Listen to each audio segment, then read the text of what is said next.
writer. Shohini, time can I writer. talk about the transgenders? Okay, because I'm very closely connected Please, with please. this. সেদিন ওই যে মেয়েটি ছিল চুল খুলে লাল শাড়ি পরে, she is a trans woman. She's so beautiful. In fact I would আমি লিখবো মানে আমাদের নেক্সট ডেতে আমি ওদেরকে নিয়ে কাজ শুরু করব। Okay. হ্যাঁ। Now I have managed to get a separate ward for them in Ambri. There was none in any hospital. আচ্ছা And I'm now speaking, I've spoken to the ADG even earlier for a separate ward for the transgenders, otherwise they are abused very badly by very the badly. আসলে আমি ওটার সঙ্গে involve বলে আমি জানতে পারি, লোকেরা তো জানতে পারে না। হ্যাঁ হ্যাঁ বরুণদা আমার full time writer now. What happened to your textile business? So I left it totally. I mean, you discontinued that business. Discontinued. So it doesn't exist anymore. No, that doesn't exist anymore. Pity.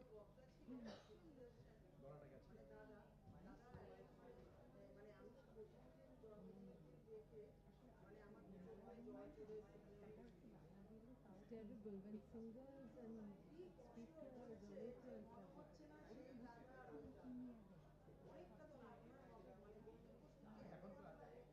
অনেক treatment আছে, বাইরে একটা স্ট্যান্ডি দিলে সেটা ভালো হতো। দিচ্ছে না কি দিচ্ছে না অনেক মানে গায়িকা থাকে যারা একটা স্ট্যান্ডেই দিলে দিলে লোক সেটা বোধহয় মিস আউট হয়ে গেছে আমাদের। একটা স্ট্যান্ডই দিলে এই ধরনের মোর দ্যান 1000 একটা বৃত্তি আসছেন ভদ্রলোক আছেন, ভালো বই লেখেন, কিন্তু যেহেতু আনন্দবাজার এখন সাপোর্ট পাননি বলে 1000 বই লিখেছেন। 1000 বই লিখেছেন? উনি ইয়ে করেন মানে মুখে বলেন, লোকে শর্ট হ্যান্ডে লিখেন। অ্যামেজিং। হ্যাঁ কত রকম স্টোরি শরৎচন্দ্র। ক্লাস কিন্তু শরৎবাবু গল্পে বলা হয় যে উনি একসঙ্গে দুটো তিনটে নভেল একসঙ্গেই করতেন। বলে এটা লিখেছো, পড়ে আমি হাঁটতে হাঁটতে আরেকজনের কাছে চলে গেলেন, বলে হ্যাঁ লেখো, কোথায় ছিলাম করে, সো আই বিলিভ। এটা ঠিক কিনা জানি না। 5জন পেয়েছিল এই ভদ্রলোকে।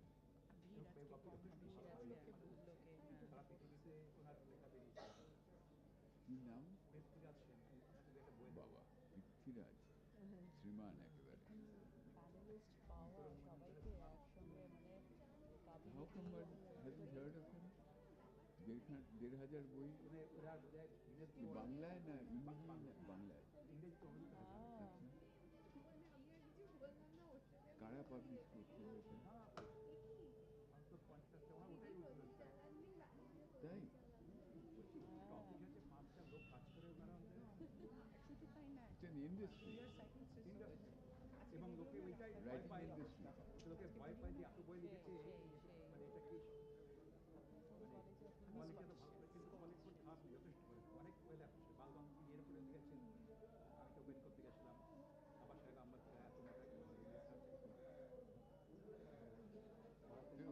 involves a lot of research there.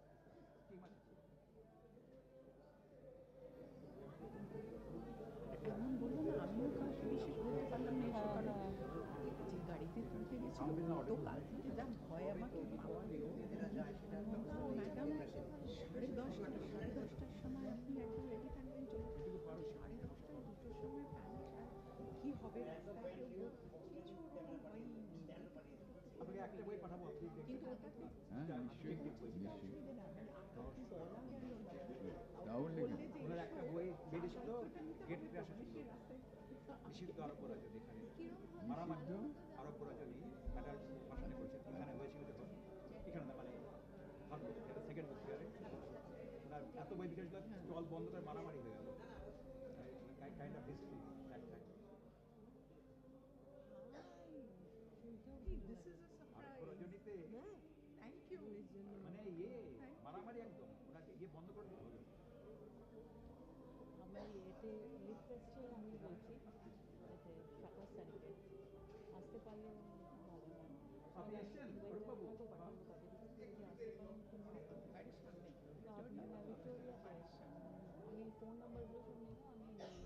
আপনার ডাক একটার সময় হ্যাঁ বাবা এটা ডাক না it's a very sweet it's a very sweet hunkar if that were possible. মানে যা very sweet আমরা hunkar পাঠিয়েছিলাম না ঠার কোনো ব্যাপার নেই আগে আগে তাদেরকে নাম দিয়ে তারপরে যাবে So confident.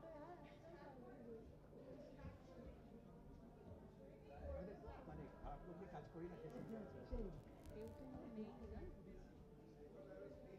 আরো বাড়ছে আরো বাড়ছে Today is a bad day. Today there's chaos on the street.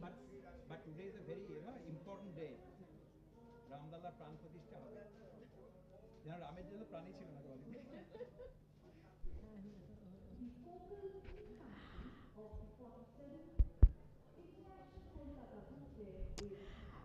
A very good afternoon to all of you. Thank you so much for joining us.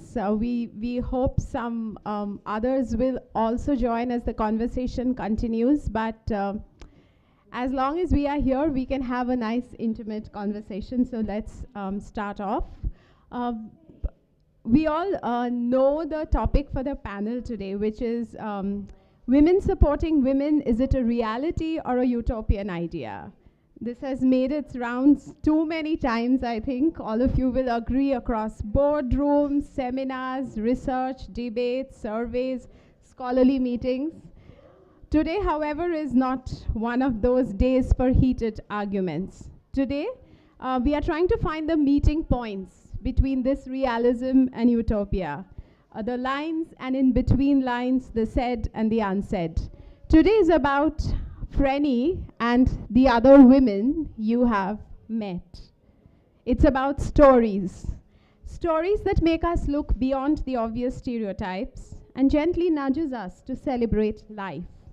Today is an opportunity to have a conversation with people with me here who have celebrated human connections in beautiful ways, who are, if we may use the term in the true sense, connectors, collaborators, communicators. Let me take a moment to introduce the panelists on stage. Acclaimed author and film director, a man defined by the choices he makes. A creative mind with a constant thirst for life experiences, Mr. Borun Chandra. So grateful to have you with us here. Our pleasure to have with us celebrated dancer, social reformer, activist, artist, and so much more. Alokananda Roy, a woman who has always done things her way, building a better and brighter world for people who perhaps the world may have forgotten.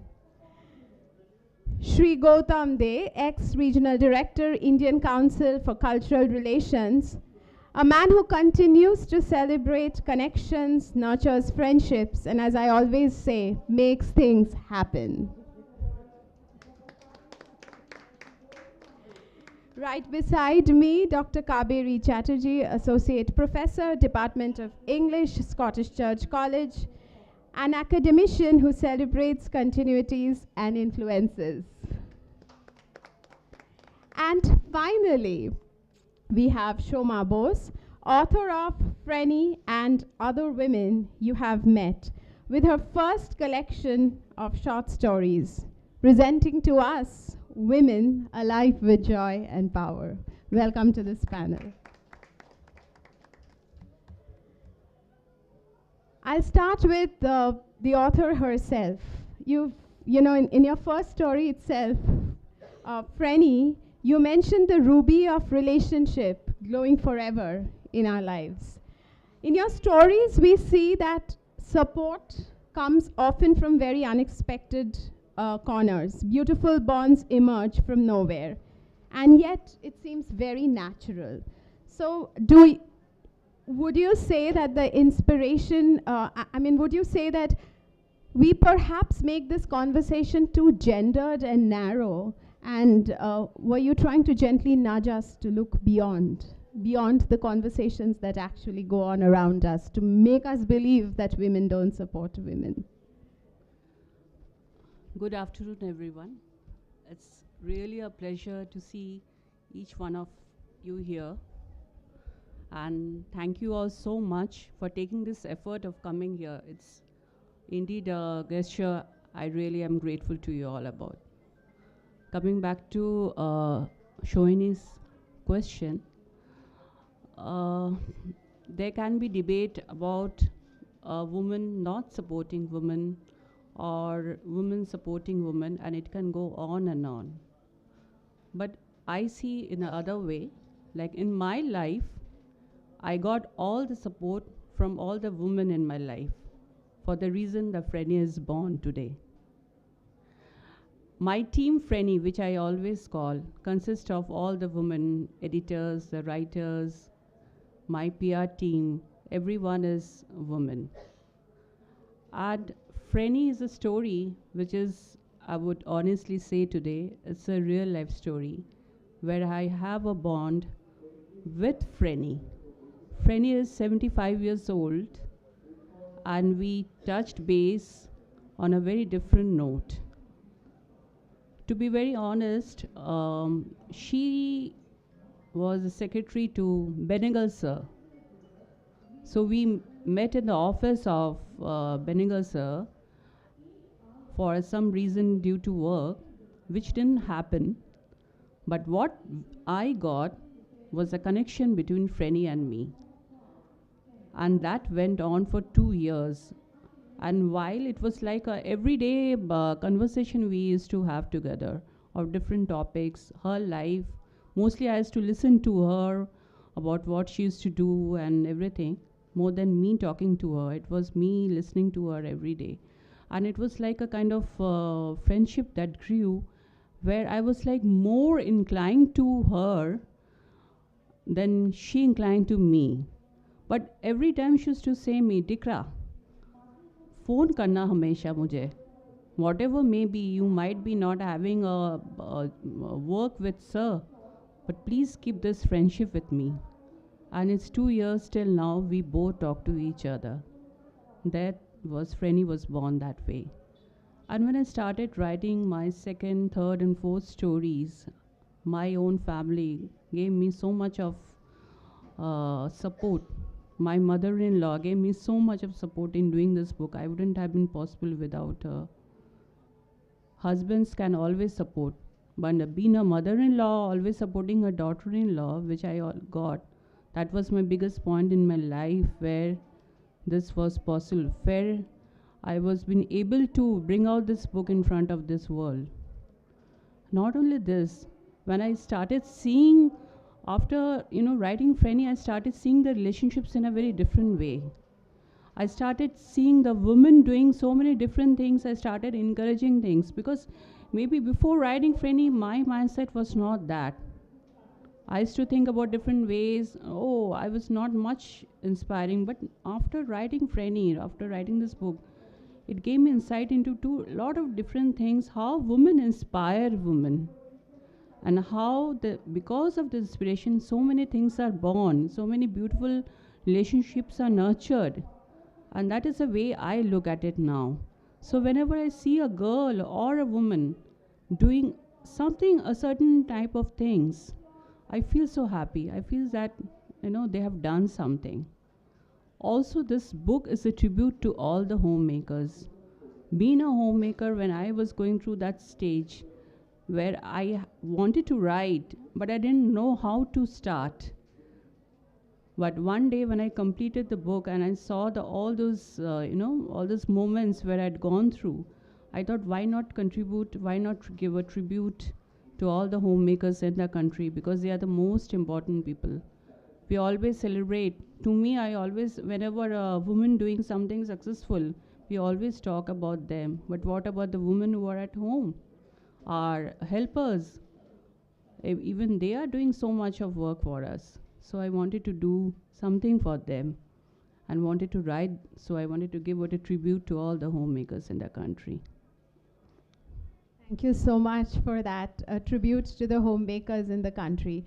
And on that account, you know, after reading the book, I think it gently surprises us because I think it makes us look at empowerment from a very different lens, the very concept of empowerment. And I wanted to ask Borunda, who I know has read the book also, what chords did it strike for you in terms of a book which does not show probably the very conventional sense of women's empowerment that we are so used to and the narratives that we are so used to? First and foremost, I would say I haven't come across such a title before. Frenny and other women that you have met. You not might have met, you have met. A slice of life, absolutely. Having said that, I think where she is different from the rest is there is a directness in her style of writing which goes straight to your heart. I mean, there are no, no innuendos, no clever subplots, this, that. Each story is the good old story that we used to love reading earlier on. No fragmentation, no fragmented styles, no parallel storytelling. Each story is complete in itself. That directness touched me a great deal. And there were certain subtle touches to go, which I found very pleasant, very pleasurable, like in, I'll just mention this. In Shreyasi, which is the second story, there you have the last, it ends with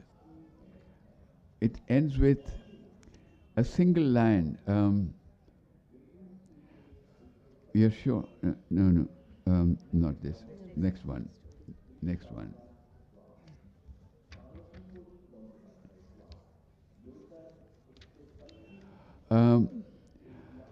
It's about relationship.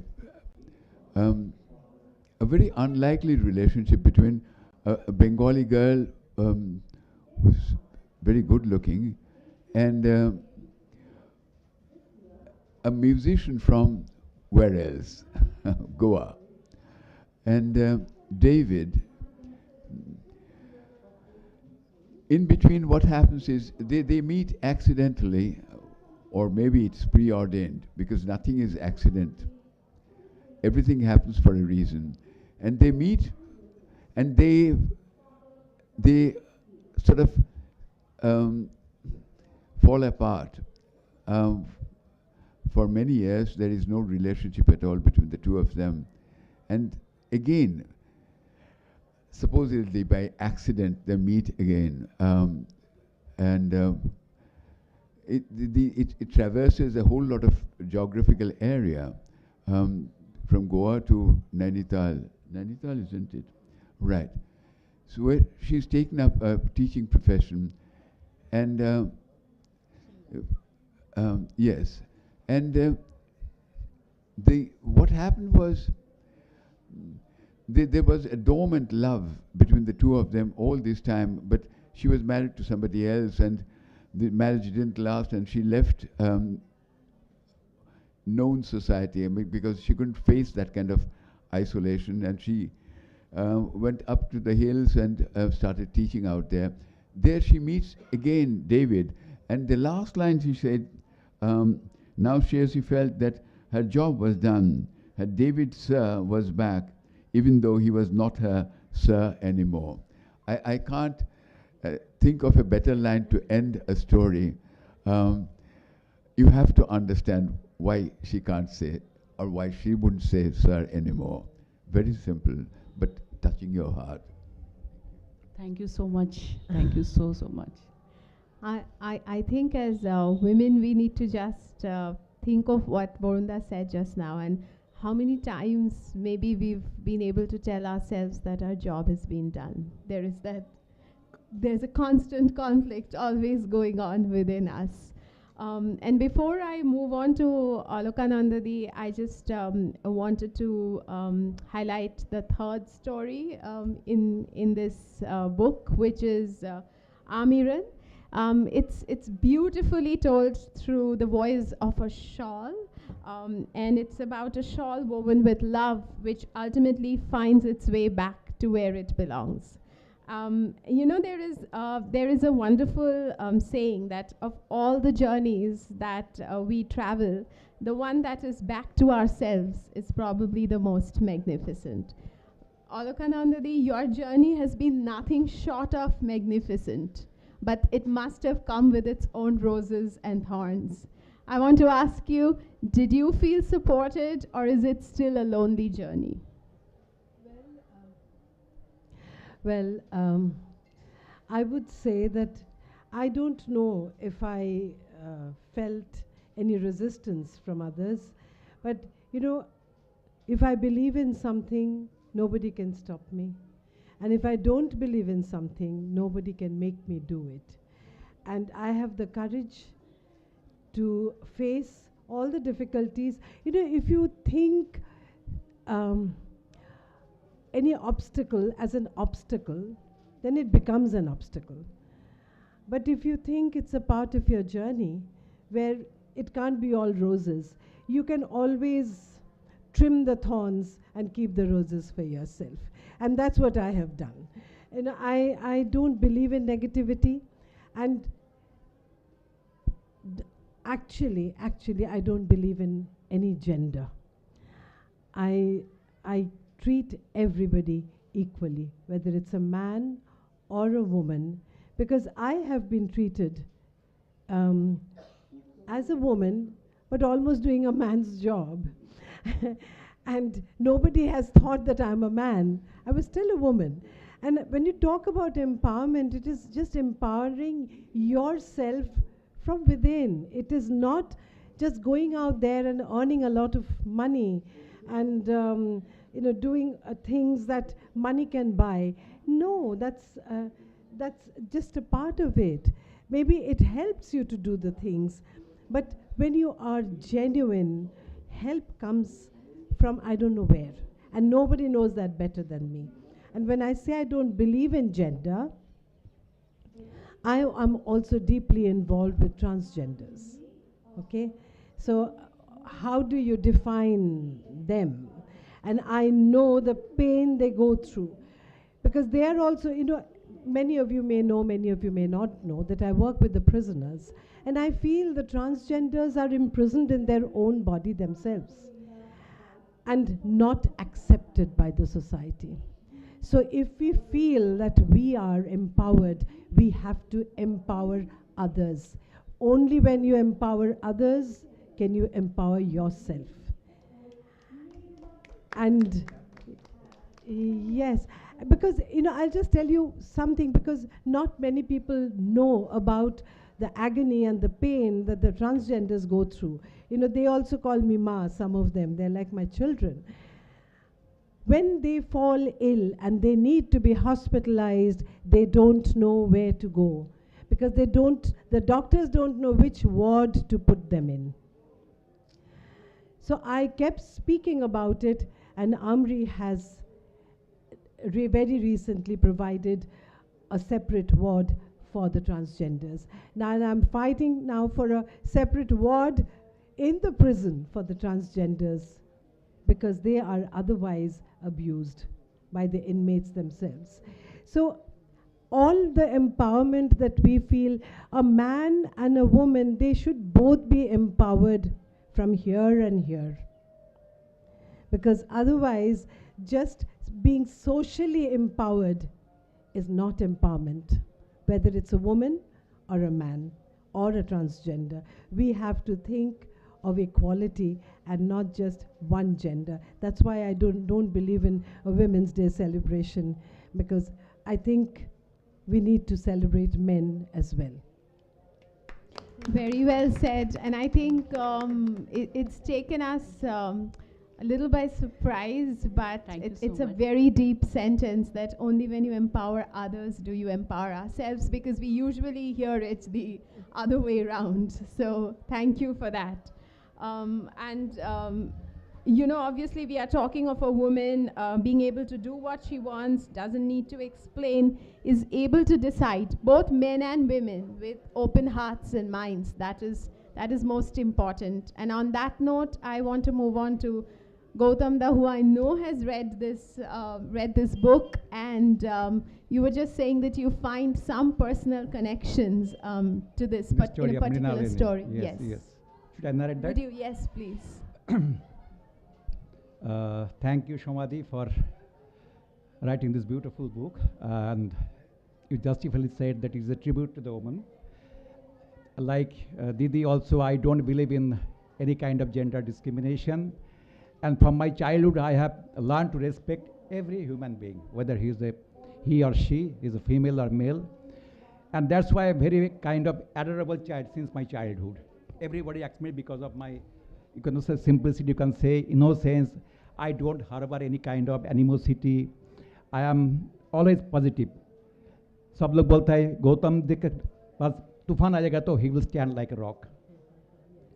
And many people take kind of advice just to talk to me to get energized.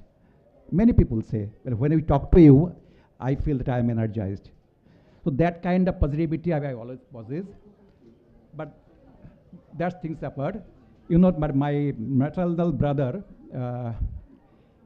he went to Belgrade in 1970s, I feel, and got married to a Yugoslavian lady.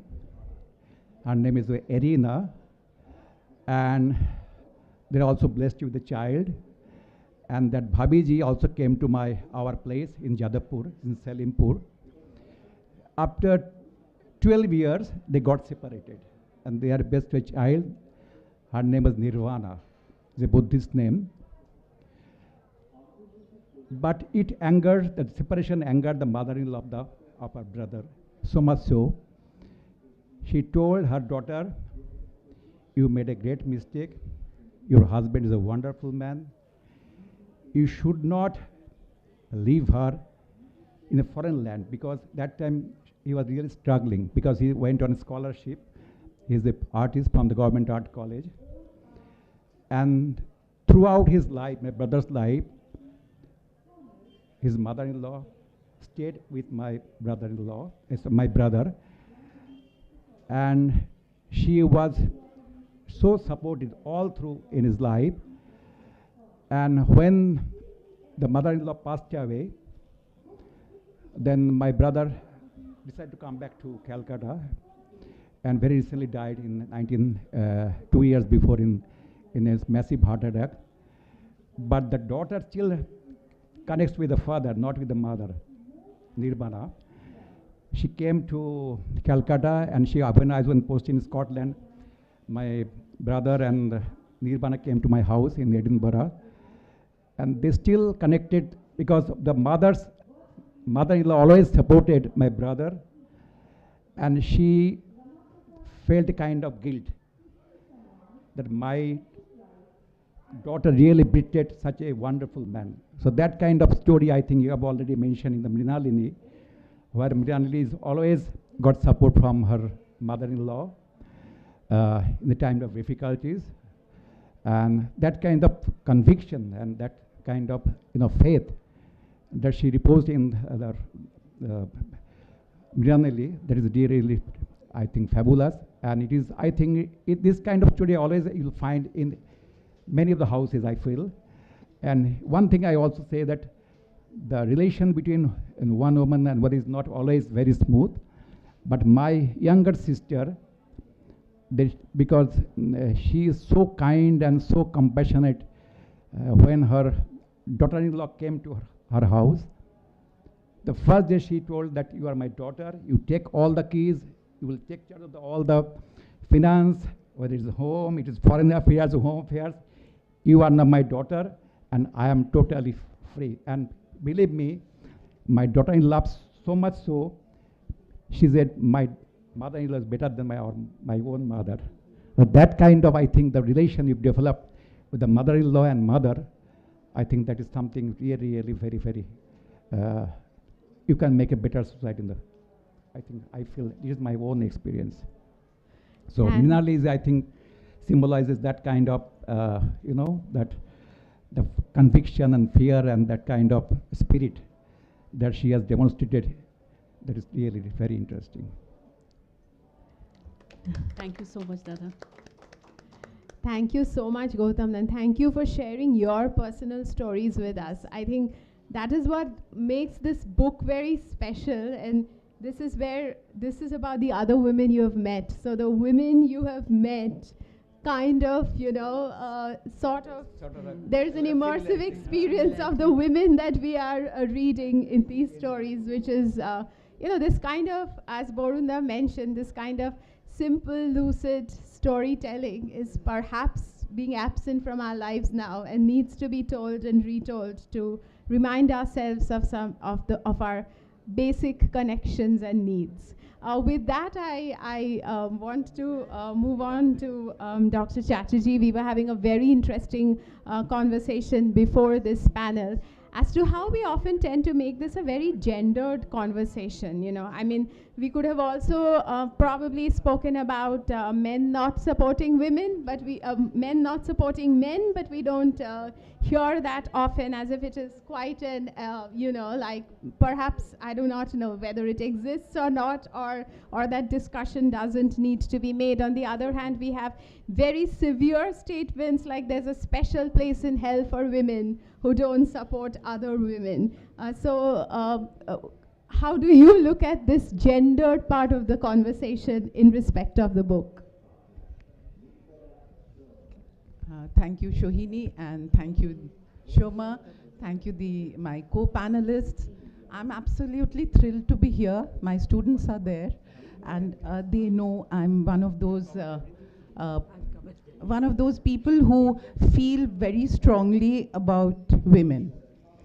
I'm with Olokananda, I'm going to deviate a bit in the sense, when we talk about not recognizing gender, I don't live in a world like that.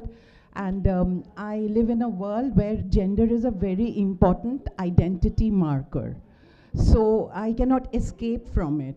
And a lot of inequalities that are there are marked by my gender. So I really cannot be oblivious to gender, but yes, I try to be gender neutral in my behavior. So this is a distinction I would like to make. Secondly, I will go back to 1986. And Bell Hooks, an African-American activist, feminist, theorist, she said this, and I'm quoting, she said, women are taught to believe that women are their natural enemies. Okay, this is what she says. And she says, who does the teaching? Patriarchy does the teaching. So in society, you have this feeling that women cannot be a friend to another woman, and women are socialized in this way to behave likewise. So when we are so appreciative of Gautam Das' sister being a nice mother-in-law, it should not be a separate kind of example. It should be the norm. Because women should be women's friends and support. The moment we make them out to be one is very good, she is an example, she is exemplary, that means in society it is not happening like that. And my sorrow is positioned at that point. Women need to support women, and women do support women. I do not believe that women do not support, which is why I read this book by Shoma, and I'll call her by her name because she must be eons younger than me. So this book, it resonated because women over here are playing this role of friend, nurturer, a gardener who's tending to the garden. And I feel this is what women normally do to each other. I'm going to read just 4 or 5 lines from Gauri Deshpande. And she says, sometimes you want to talk about love and despair and the ungratefulness of children a man is no use then. You want then your mother or sister or the girl whom you went through school and your first love and her first child, a girl, and your second. You sit with them and talk. She sews, and you sit and sip and speak of the rate of rice and the price of tea and the scarcity of cheese. You know both that you've spoken of love and despair and ungrateful children. So this is something that women provide for another woman, and her stories are replete with these, mothers-in-law helping daughters-in-law, daughters are being given a chance. Here I would bring in non-gendered discourse also, that fathers are also helping. In Armina, that story. Amiran, that story, the father is also bothered about the daughter's khwahish, her desire, what she wants to do, trying to provide what she wants to do and what she wants. And Amiran's life, is all about what she wants, and she gets it at the end. A girl from Kashmir who's denied so many freedoms is given this freedom of her desire, and she gets the shawl that she wanted. And who gets her the shawl? A whole lot of things happen in between. Society helps, people help, and mostly her husband and the in-laws, they help in returning the shawl that rightfully belonged to her. Are you thinking of rightful ownership of possessions of women when you're talking about Amiran's life? This is something that makes me wonder, So these are some of the ideas that came to me while I was reading her stories. And most of all, I think sisterhood is something that bolsters women's courage. Patriarchy has categorically and strategically tried to stop that. They do not want women to be women's best friend. That is why in offices you will see the pretty girl is given a promotion and the not so pretty, efficient girl is not given a promotion. So they become competitive and they fight, because together women can win the world. So the whole idea of patriarchy is to keep them separated so they cannot win over the world. Thank you. That was really interesting, and I think when you talk of sisterhood, if we all look deep back, some of our best friendships are probably with women, but not celebrated often, and those are the ones that probably are highlighted so deeply in this book. I also want to go back to something that you started with in terms of talking about when we highlight things, it is not the norm. And that is when the problem starts. It's also similar to when women tend to say, my husband is really understanding, he allows me to do this and allows me to do that. Which basically puts it in a very different perspective. So, from the very beginning, we've accepted that sort of patriarchy there. I know Shubhojita is not here, Shoma's husband, and we've had a wonderful conversation over phone, and I wish he was here, because, we had a wonderful conversation of how this should basically be what it should be and accepted for what it is. And so if you would like to share, some of that you've experienced yourself and how it's got reflected in your stories.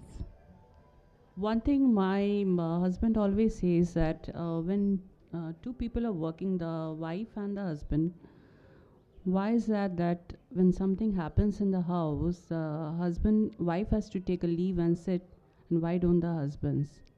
Why it is not that the husbands can stay and take care and the wife can go for work? Why can't it happen? But for me, I think it's been going on for years, where the women themselves have taken care, and they have kind of put the stage that way that they are going to take the care of the house and let the husbands work. Even if they want to, they are not allowed to, because that is the way years it has been going. But still, I would say, like, things are changing. The best part is, we as a woman, we are changing ourselves. The whole world is changing. The women themselves are changing. So, and we are setting example for other women, of course, and we are seeing other people doing, other women doing so many great things, so that's inspiring us.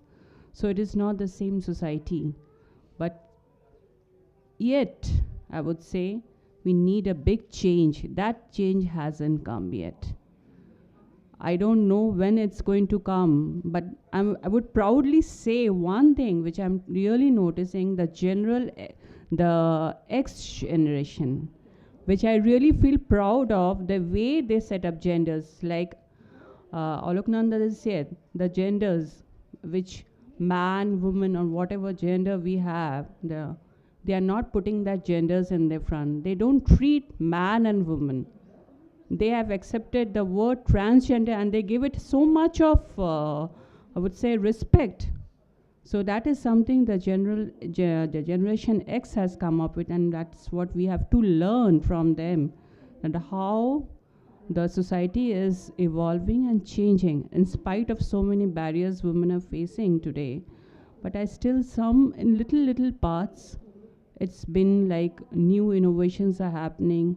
And I would say that like mentally also, like we have been changing in very different ways. So I would say, Shohini, that things are happening. Things are like evolving in a very different way. And I'm sure that's going to bring a change in our lives too. Thank you so much. I think the book in itself, shows the change in the sense that we don't see her the conventional empowered woman, right? That's where we are taken back by surprise, because it is not that she files a divorce, breaks her marriage, walks out, the things that we want to see, goes in and gets a job, is fiercely financially independent on that, and that, with all the conversation that we've been having about working women, financial independence, I would like to ask Borunda, do you think professional achievements, or the way we look at the working woman, and not actually looking at the woman as a whole, but women who are at work, financial independence, all of that is a huge part in which a woman is celebrated today? I think what is happening now is, I won't know if it's happening everywhere, but there is a government push that more and more women have to be taken in by XYZ organizations. There is an official push there. But I come from advertising, and I have found that women are equally strong in advertising as men. We have had women managing directors. We have been having women directors who advertising films they direct, and they've made a name for themselves in the man's world in Mumbai. So that way, I never felt that women were being undermined. As a matter of fact, one of the colleagues that I have met, a lady called Shobha Radhakrishnan, she was one of the most efficient executives I've ever met in my life. Absolutely wonderful. And she wouldn't put you onto, she wouldn't push you into something else, but she would do it herself and stand as an example. That I have seldom found in men, that kind of thing. And she never wanted to hog limelight, Whatever she did very quietly, without drum beating. That, unfortunately, is the reality today. Everybody, man, woman, everybody beats one's own drum. That is pathetic to my mind. Anyway. Thank you so much for that. And I will, what's a good conversation without agreements and disagreements? So I will just deviate from the order. And before going on to Alokanandadi, I will let Dr. Chatterjee take on Borunda. Borunda, very sorry. Don't need to be sorry. Okay. Borunda was speaking about the advertising world, and women executives are treated remarkably well, in the sense they're treated equally. And I don't know about the inner workings of the advertising world because I've not worked in an agency ever, but the advertisements we see, they definitely project a very, very patriarchal set of mind. You know, I want to sell a car, I put a lady on top of the bonnet, and that sells, you know. So I have a problem with that. Why do I put a lady on the bonnet of a car I want to sell? And then I have advertisements for loans for cars. I have only men rushing for it, but women are sent to buy towels. You know, Bombay dyeing towels, and the women rush to buy those. So advertising, maybe within the agency, there is a lot of gender neutrality, but the advertisement for public domain, you know, in the popular domain, which is in a position to color people's imagination and mindset. I think we have a problem with that. Yes, I totally agree with you. While, yes, in advertising, it is shamelessly, women are being exploited as a hook for attention getting. That is very sad. There is another thing that has not been mentioned. A fair skin, my God, I mean, the kind of ads you have for fair skin, and eulogize that you get a job because you have a fair skin. You are dark skinned, you don't get a job. My God, I mean, this is infantile regression to my mind. As a man, I say so. Thank you. That you very. But I have seen in government service, it is very, very democratic, and there is no kind of bar in promotion because of she is very attractive and very, you know, voluptuous. But one thing is very certain, I have seen many lady officers who are equal, better than our male counterparts. And we had some Bengali officers, women officers. The male officer, before entering her room, they have to go to the toilet to clean her, you know, because what kind of treatment she will give him. I think anticipating that kind of problem. She well prepared and doing all this kind of, you know, homeworks done. So in government sector, I have seen that it is very, very fair, and there is no discrimination between the man and woman. That I can say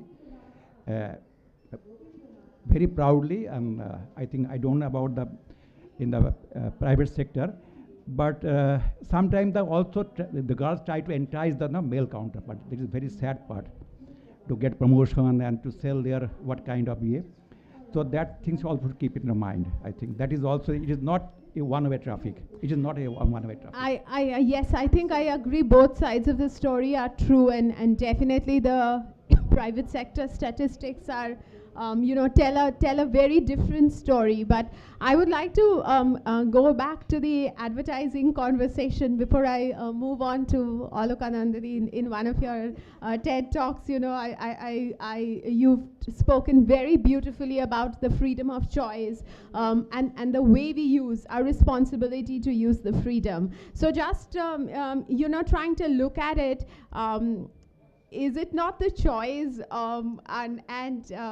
the decision of the woman who's put on the bonnet of the car? I'm just looking at it from the other angle. She makes the choice also, right? I would like to say that's an educated woman making a choice to be on the bonnet of the car, or is it just a financial? I mean, how do you want to portray it, and how much of it is choice, and how much of it do we say that they are shown that way? Yes, let's not blame the men for putting them on the bonnet. If you don't want to be up there, you can always do something else. There's no compulsion. But if you have made that choice, you have to face the music that goes with it. So it's all about making the choice, your freedom to choose, not that she has made a wrong choice. That's her choice. How you look at it is your choice. So how you judge and how you act is all about choice. So we all have the freedom to justify, to criticize, and have debates after debates. But what I will always say is we must have the freedom to choose. And my freedom must not hurt or come in the way of somebody else's freedom. That is important. You can make your choice. If you want to be up on the bonnet, go ahead. But don't feel bad if somebody criticizes you then, because you have made that choice. And if the men want to see them there, it's their choice. So, you know, there's so much you can debate on it. But at the end of the day, I believe in freedom. No, just one word, correction. Girls in bikinis mounted on the bonnet of a car don't sell a car. Period, full stop. Shoini would like to say something. I Of find course, it very please. interesting because I find so many interesting topics coming on, and I feel like every topic needs to be like, give a ended Yes. discussion, because so many debates at the same time, and I was like trying to think which one should I participate. I think that's the hallmark of a good conversation that we are having. The last show introduced first male model Shah Rukh Khan. They started with Leela Chitnis, the Yes. first model of last show, and they broke the barrier and they started. And Shah Rukh Khan is the first male Lux show, the figure of the year. So that kind of, I Yes. think, that kind of. That is true, but on the other hand, there are a lot of other, But of in- course, women, but the today you fair-skinned find the cards, I male think- people perpetuating the Fair and Lovely advertisements also, right? Even girls who want to see Hrithik Roshan on the bonnet, I think. I don't think so. Yes, but Yes, yes, yes. yes. No, but also this kind of abusing of models is not restricted to women. No. Look at Shah Rukh Khan. Look at Amitabh Bachchan. My God, I mean, the way he has been abused as a model, I don't think anybody in the world has been abused. From I mean, pan masala to he is without hair now, but he sells hair oils. He cannot have chocolates, but he advertises for chocolates. And you can go ad nauseum. Whatever he is not in real life, he sells, and it seems to sell. Period. That's his choice. He has the freedom to choose. He sells because of the fact that he's Amitabh Bachchan. That's also the thing. the time is over, I think. Yes. I think it speaks volumes for Shoma's book. I think it speaks volumes for Shoma's books because it has spawned so much of conversation on various topics. So a big generated a lot round, of I heat think, of applause and, to Shoma. Thank you and so her much. book. Thank you so much. Thank you all. So maybe we have time for a couple of questions from the audience. If you would like to, please. We cannot be sitting for such a conversation in Kolkata and not have you join us in the conversation. But So I'm most anyone- impressed with so many Yeah, young yes. girls and boys Please. here today. I'm really, really very happy to see you all. Now, I have a question for them. Like I do sometimes when I go to colleges and universities, that supposing it's for the girls mainly, yes, that if you are a very successful, financially successful person, and if your husband wants to take care of the house and the children, since you're a liberated woman and you feel that women should get all the freedom that the men have, would you accept it? Raise your hand. I'm talking to the girls. Wonderful. See, that's what young girls are all about today. They have a different concept and they have a different understanding, which I really, really appreciate. Not a single elderly person will raise their hand. Not a single woman. I haven't found it so far. That's exactly what happened here also. Yes.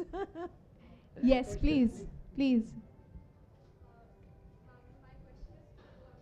Me again? Okay, okay, okay. Is there a mic there?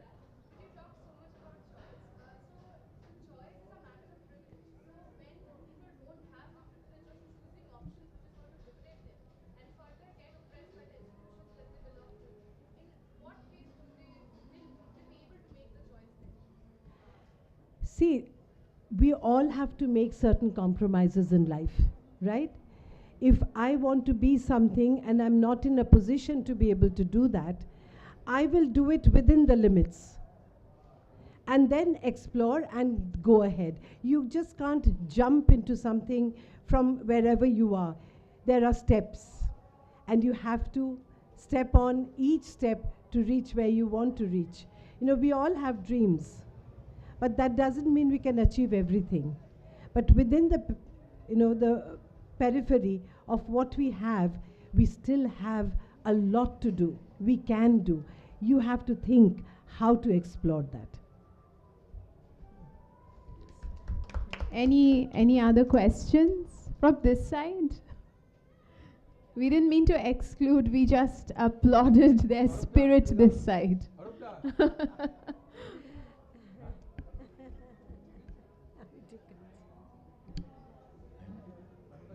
you have the book? Yes. And make, inform them that the book is available from such and such place or wherever. That is, I think, very, very important.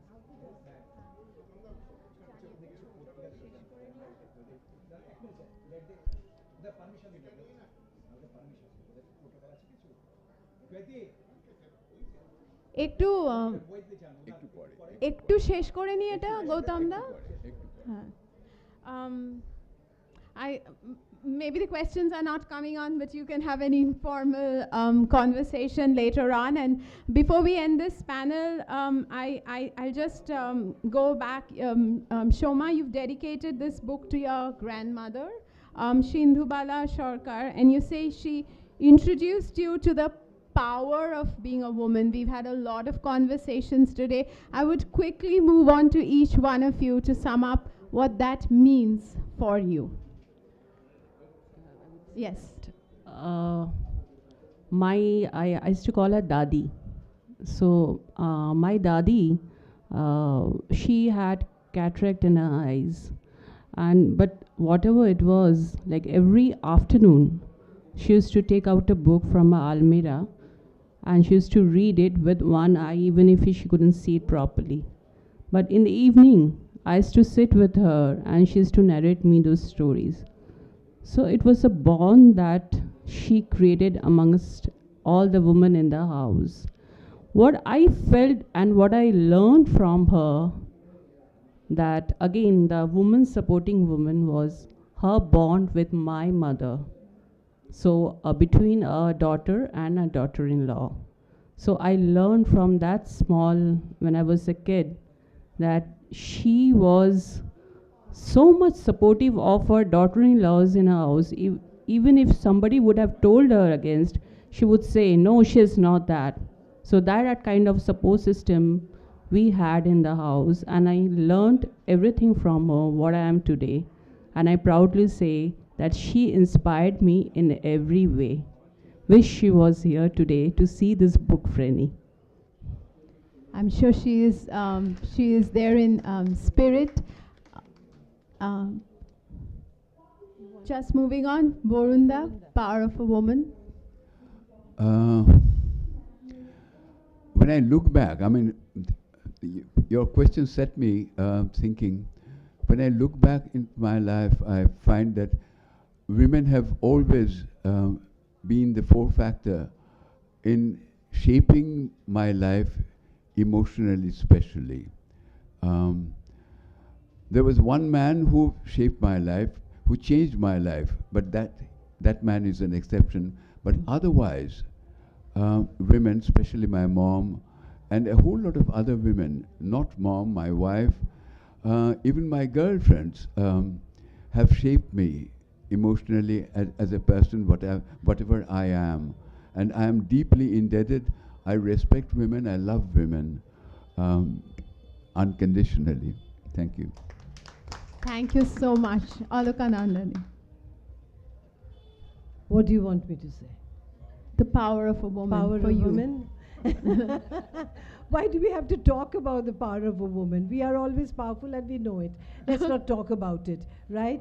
But as I was just telling him that, you know, how we keep talking about the women power, right? But as a daughter, I have, and as also a wife, I have seen that the men in the family, they support very quietly. Yeah. We don't get to see that. We have our mothers in front who do all the things, but the passive support comes from the father as well. So we need both of them equally. I know I lost my husband at a very young age, so I know how difficult it was for me to bring up my children without that man. So again, I don't believe in any gender as such. I believe in humanity.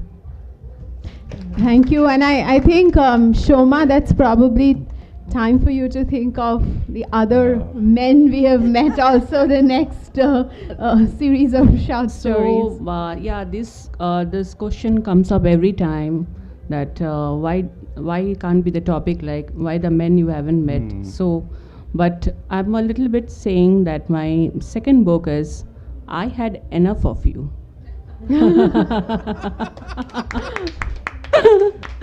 So that comprises of 5 stories, not short, it's more of a serious, but every story you end up in saying, oh, I had enough of you. Oh. And that came up with a very a story in my real life. Like we were stuck up in a hotel in US when my husband had COVID, and we were stuck up in a one room. So end of the 1.5 months stay, he said, I had enough of you. So he said, let it be, I have enough of you for your next story. So that is it. Oh, wonderfully put together. Gautam, any last words?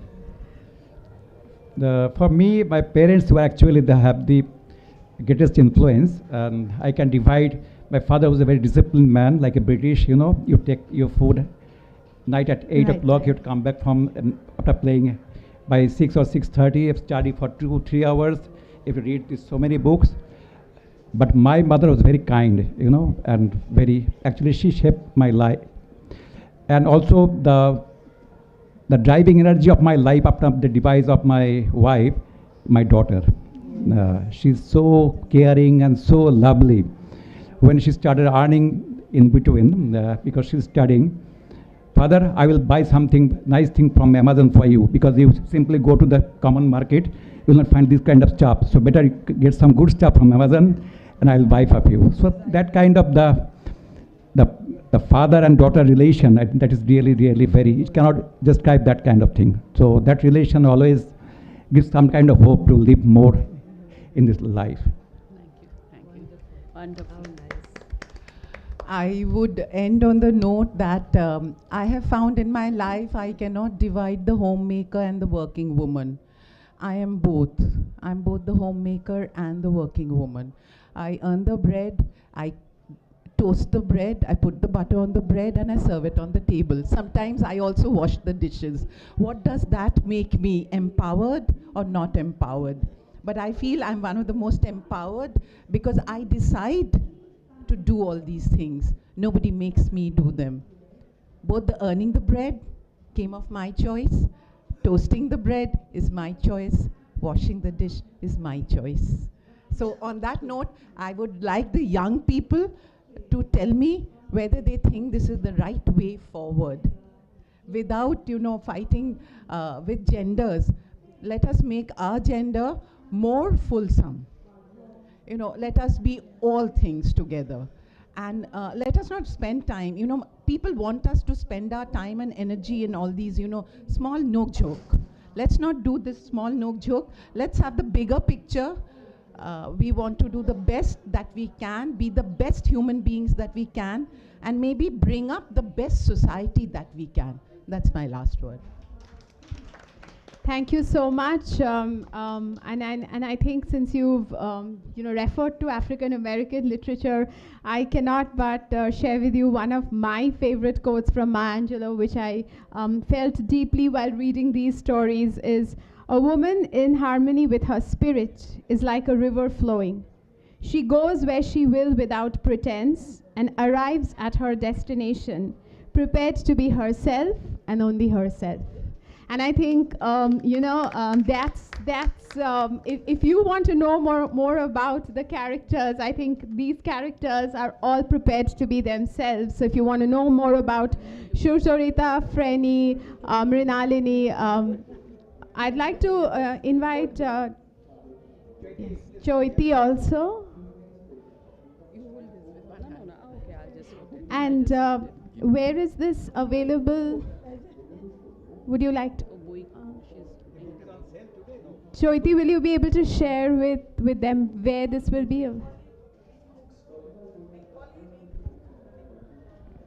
The book is available in, I don't know the stall number, the name of the shop is Read Bengali Bookstore. Okay? And it's also available on Amazon.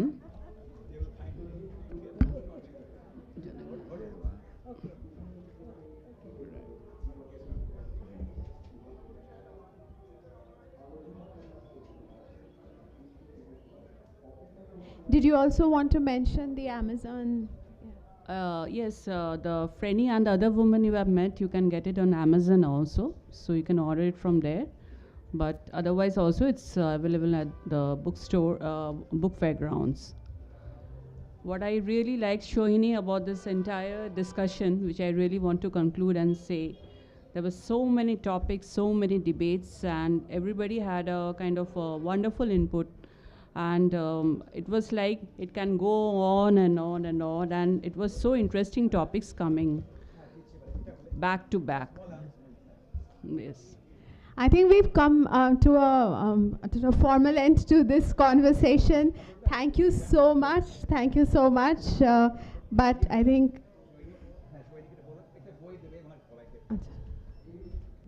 আপনি বলুন।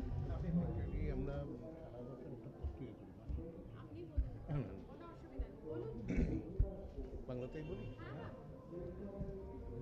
উপস্থিত সব বিশিষ্ট ব্যক্তিবর্গ, তাদেরকে আন্তরিক শুভেচ্ছা অভিনন্দন জানাই। বক্তব্যটা শোনার আগে আমি ঠিক বুঝতে পারিনি যে সবার বক্তব্যের ডাইমেনশন এরকমভাবে ঘুরে যাবে। তবে আমরা তো সবসময় বিষয় সাবজেক্ট খুঁজি। তো আজকের এখানে এসে একটা সাবজেক্ট খুব মনে ধরে গেল, যেটা জেন্ডার নিয়ে, মেল ফিমেল ট্রান্সজেন্ডার। এটা একটা আজকের আমাদের সাবজেক্ট মাথায় ঢুকে গেল। অসংখ্য ধন্যবাদ। আপনারা সমস্ত সাবজেক্টগুলো শুনলাম, খুব ভালো লাগলো, সমৃদ্ধ হলাম। আমরা একটা পাবলিশার থেকে মাসিক পত্রিকা করি, তার একটা পুজো সংখ্যা এখনও রয়ে গেছে আমাদের এখানে স্টলে। আপনাদের জন্য একটু নিয়ে এসেছি, সবাই পড়বেন, ফিডব্যাক দেবেন। ধন্যবাদ, সবাই ভালো থাকবেন। Thank you, thank you, thank you. আপনার বই আমি রিড মাই বেঙ্গলি স্টোর থেকে নিয়েছি। Thank you, thank you.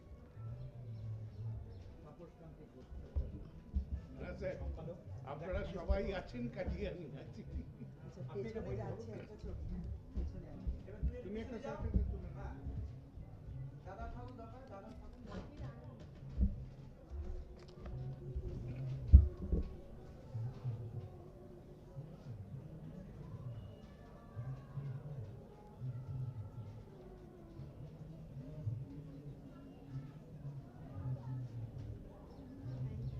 বইটা একই সংখ্যায় আপনার এই সাবজেক্টটা আমি নামাচ্ছি। Should we start R with তার the সাথে Frenny আপনার and কিছুটা gist আমি ধরেছি সেটাও দিয়ে দেবো। Take, should we stand with the Frenny? We stand with Frenny and ha ha.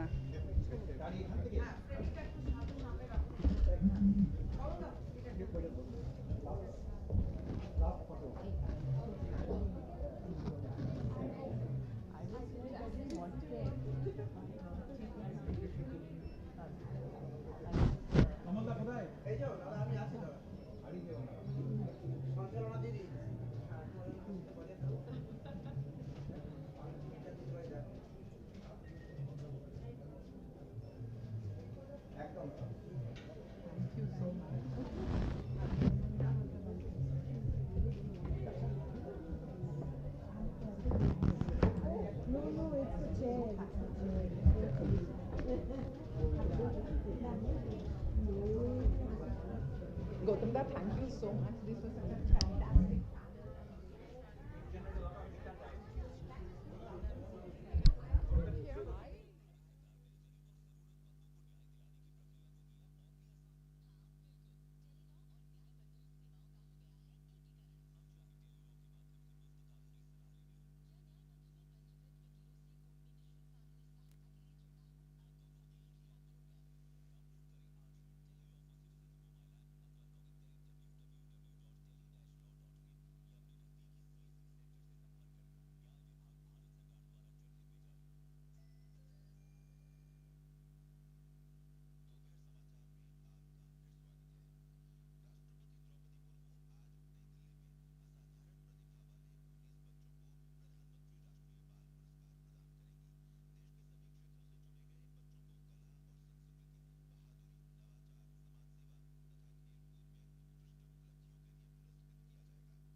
Good evening.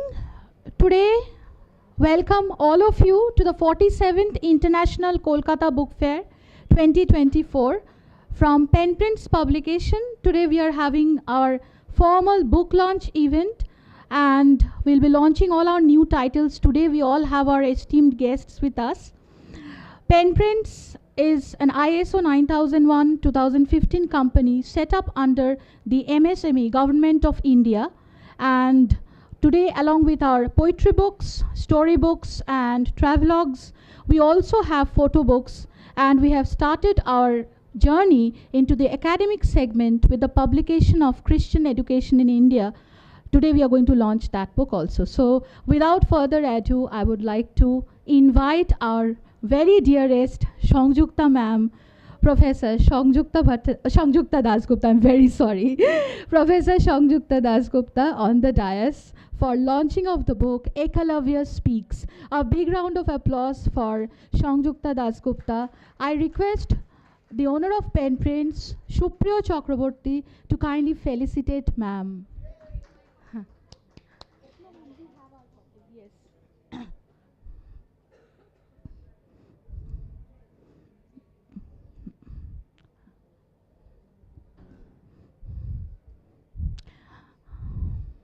Ekalavya Speaks by Sangjukta Dasgupta.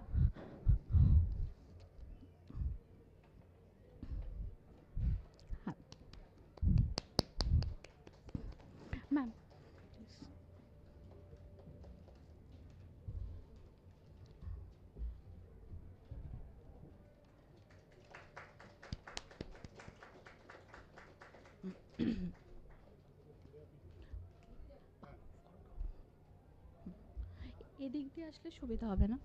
Okay. We now request ma'am to kindly come on the dais and say a few words from Ekalavya Speaks or to read one of her poems. Yes, ma'am, you can take that chair. Yes, I think that will be easier. Okay.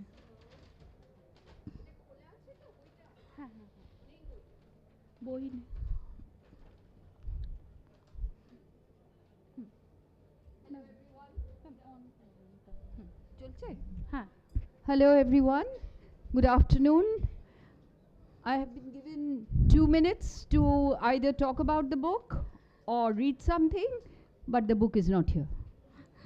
And so I will just wait for Supriyo and Shritanni, who have been a tremendous support for the book being born, and they were like the best surgeons ever to bring forth this book, because it was not a very easy project for me to work on, but I will just read one poem, maybe a poem where you need not really wonder about Ekalavya, but about a particular topic which I think you will recognize right away. Already, again, I'm very, very conscious about the time. I will merely read one poem from this book, and it's called Manipur. Manipur. He mourns again the Sacred Heart, sheds tears of blood, for they yet again know not what they do. He mourns again as the barbarians bare their canine teeth. Cry, bejeweled Manipur. Cry, beloved land. Your innocent people, denuded, devastated, ravished, abused, drenched in blood, branded blood groups in a killing spree, all in the name of God. Structures with spires, structures with domes, structures with symbols, stone deaf to prayers, blind and dumb as rivers of innocent blood flow into the sea of woe. Cries, screams, tears, drown in the ferocious fury. Bullets spit death, knives drip blood, ballots are absurd. Stripped and raped, they still walk on. They walk on, they walk into our hearts and minds as we are now all in one. I Ram Chanu Sharmila, Thangja Manorama Devi, haunt the air of bejeweled Manipur. Are you listening? Land of jewels, mourning Manipur has lost count of the bodies lying lifeless everywhere. Maniacs and murderers mutilate Manipur. Manipur is burning, Manipur is weeping, Manipur is torn apart. The displaced, homeless, shiver and tremble in makeshift tents under gloomy skies. Are you listening? The silence of India, often more ear-splitting than speech. Are you listening? Thank you. Thank you so much, ma'am. Thanks for having your faith on us. Thank you so much for giving us this manuscript. We thank you.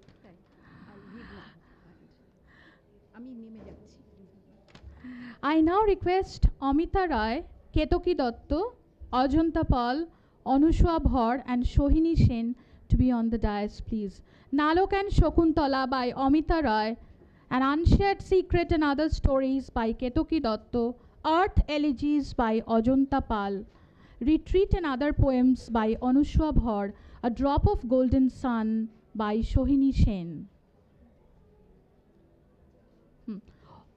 I welcome you to the dais. Please. I request Rituparna Khan to felicitate our guests one by one. We already have our special guest for today, poet Probal Kumar Basu with us. I request Probalda to kindly take the dais. A big round of applause for all our esteemed guests today, since it's already this eventful evening. Yes. I request Rituparna Khan to felicitate Amita Rai.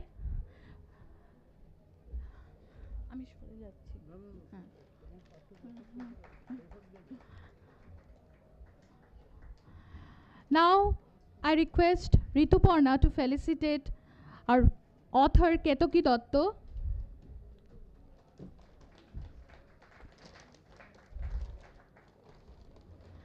I also request Rituparna to felicitate Ajanta Pal ma'am.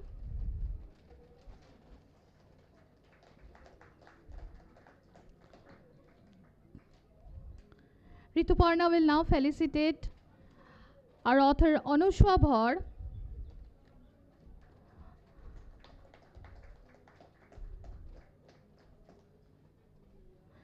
Now we have the felicitation of Sohini Sen. Sohini Sen's A Drop of Golden Sun, representing Tagore's Gitanjali. We are launching it today.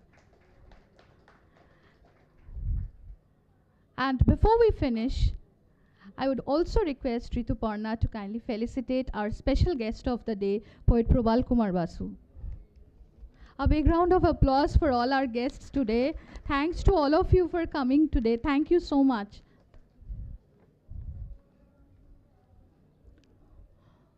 Unshared Secret and Other Stories. Nalok and Shakuntala, the first launch that we have now, is the book of translations by Amita Rai, Nalok and Shakuntala.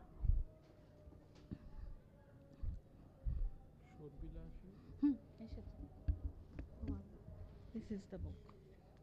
Should we stand up? Yes, yes. We should. Nalok and Shakuntala, the official launch.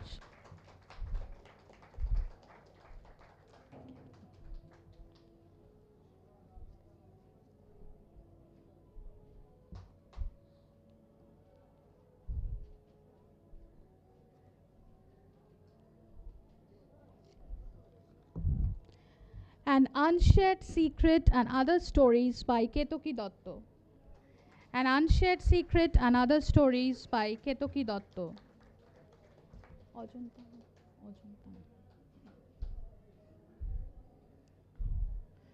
Earth Elegies by Ajanta Paul. Earth Elegies by Ajanta Paul.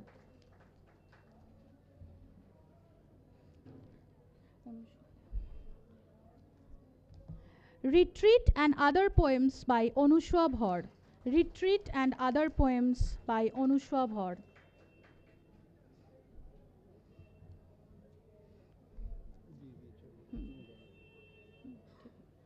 A Drop of Golden Sun by Shohini Sen.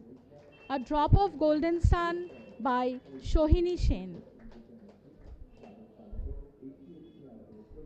Thank you.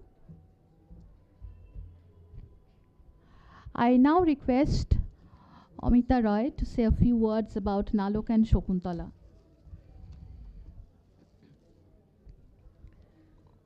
Good evening.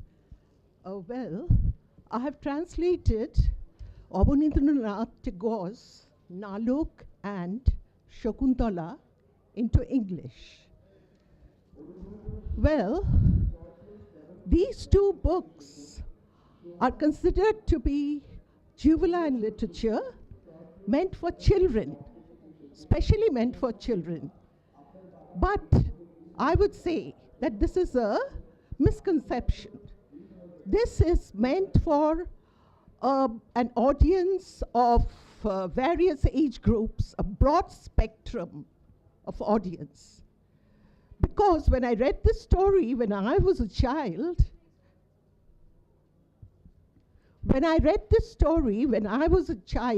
well, the story appealed to me. I read it for the sake of the story.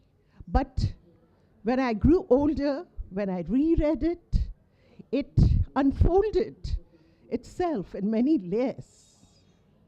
And especially, I want to say that this book is for the children who are educated in English medium school. You know, they're not comfortable reading books in Bengali, but they should have a knowledge about these Bengali classics, the stalwarts of Indian literature or Bengali literature. So I think this will be a beautiful gift to those children to know their country, their language, their heritage, their culture. Just, I'll read out one paragraph, the first paragraph of this book.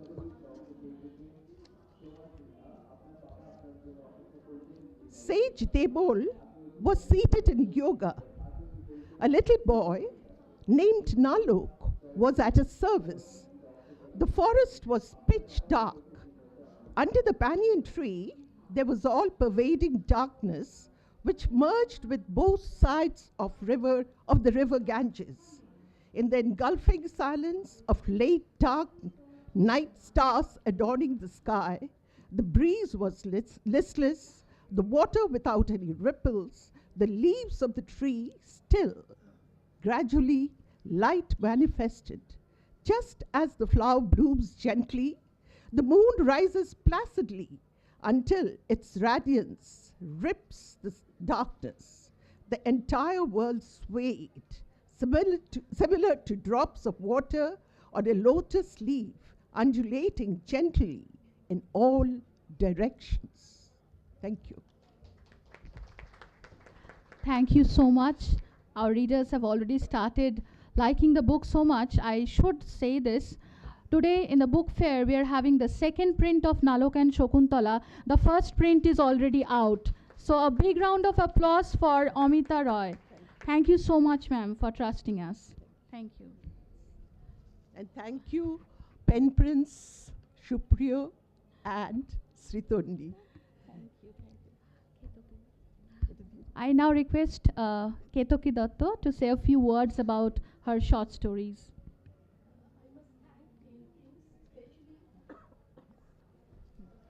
I must thank, good evening to all of you. I must thank Pen Prince, especially Sritoni and Shupriyo, for bringing out this volume. in between the two covers, I have 20 stories, which are like 20 snippets of experiences of my life and others' lives.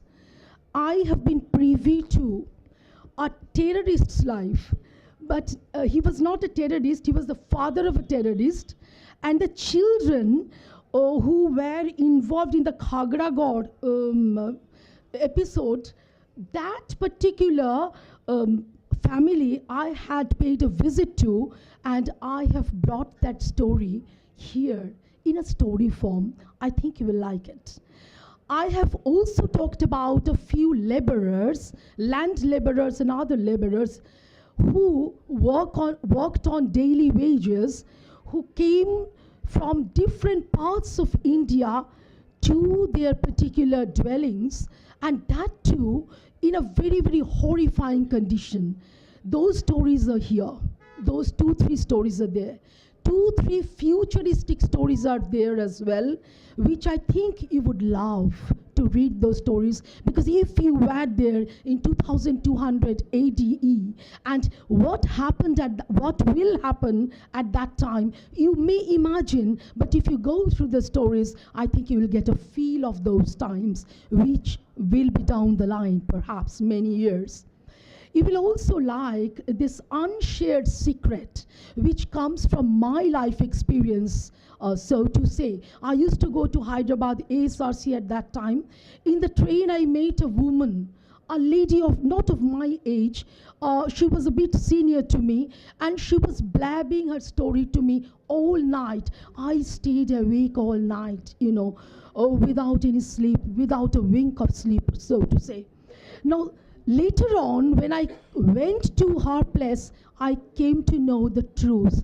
It was the unshared secret, which she did not share with me. But I came to know much later after her death, and it was a slap on my face. She said that she used to sing in a bar, but N.T. Ramarao came and pulled down shutters on those bars, And when I went there, after reaching Calcutta, after a few months, then I am just reading a few lines. Singer, but was she not a professional singer in a hotel there?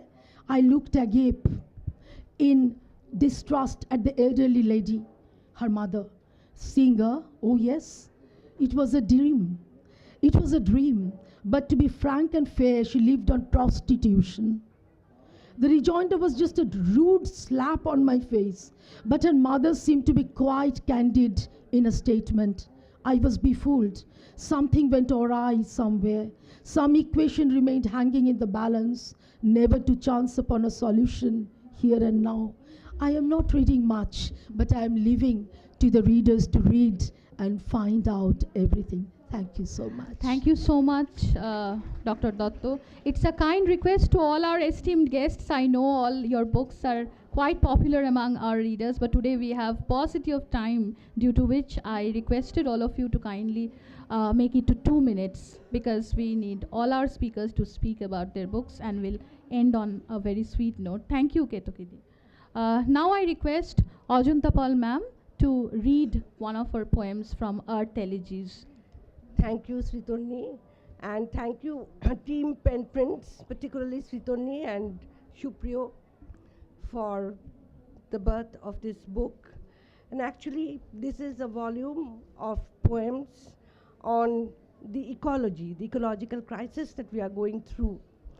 And it was not that I consciously set out to write eco-poems, but at one point I realized there were several of these poems scattered through my notebook. And during a conversation with Sritonni as to what should the focus of my book be, you know, we came up with this idea. So it was born in the crucible of our conversations. And please allow me to read one brief poem. This is called This Map is Old. This map is old and not to scale. Its tattered edges, like the frayed ends of stories, straying from the main narrative, slope away into subplots of silence, hinterlands of hurt and loss. Those fields so loved are gone, and that river once full, dry. The known boundaries redrawn in a cartography forlorn. A whole hemisphere of hope plunges away towards the pole, which concentrates all ends. This map is old. Its distances fold into the creases of coordinates which do not uphold the world as one knows it. Thank you. Thank you so much, ma'am. For this book, specifically for today's event, Professor John Charles Ryan, who has written the foreword of this book, has sent his best wishes to Ajunta ma'am and to all of us. So thanks to him as well. He wanted to see a live streaming if it is possible. Thank you so much, ma'am.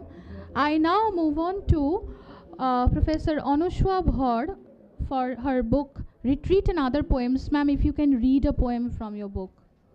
Retreat and Other Poems by Anushwa Bhor. Thank you. Thank you, Sritandi, and thank you, Shupriyo, as well.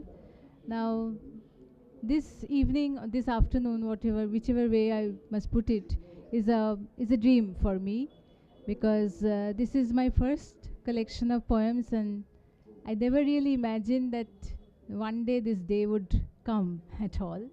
So thank you, Pen Prince, for accepting me. And because there is hardly any time, so I'll just read one poem. Musings on an Afternoon. There is hardly any light here. Here, in this semi-darkness, one is mistaken about the time of day. The clock says it is past midday. Outside, beyond, there is sunlight playing on the walls of the buildings, lighting up the leaves of the jamun tree, a shade of brighter green. The sky is grayish blue now. A few minutes back, it was a shade bluer, punctuated by soft cotton balls of vulnerable clouds.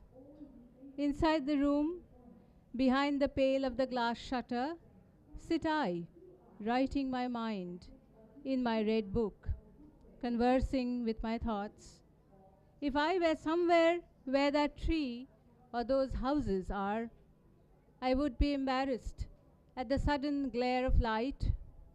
I am content here in this little space of semi-darkness and of utter quietness. Thank you. Thank you so much.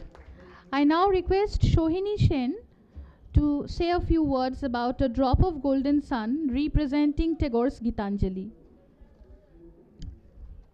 A very good evening.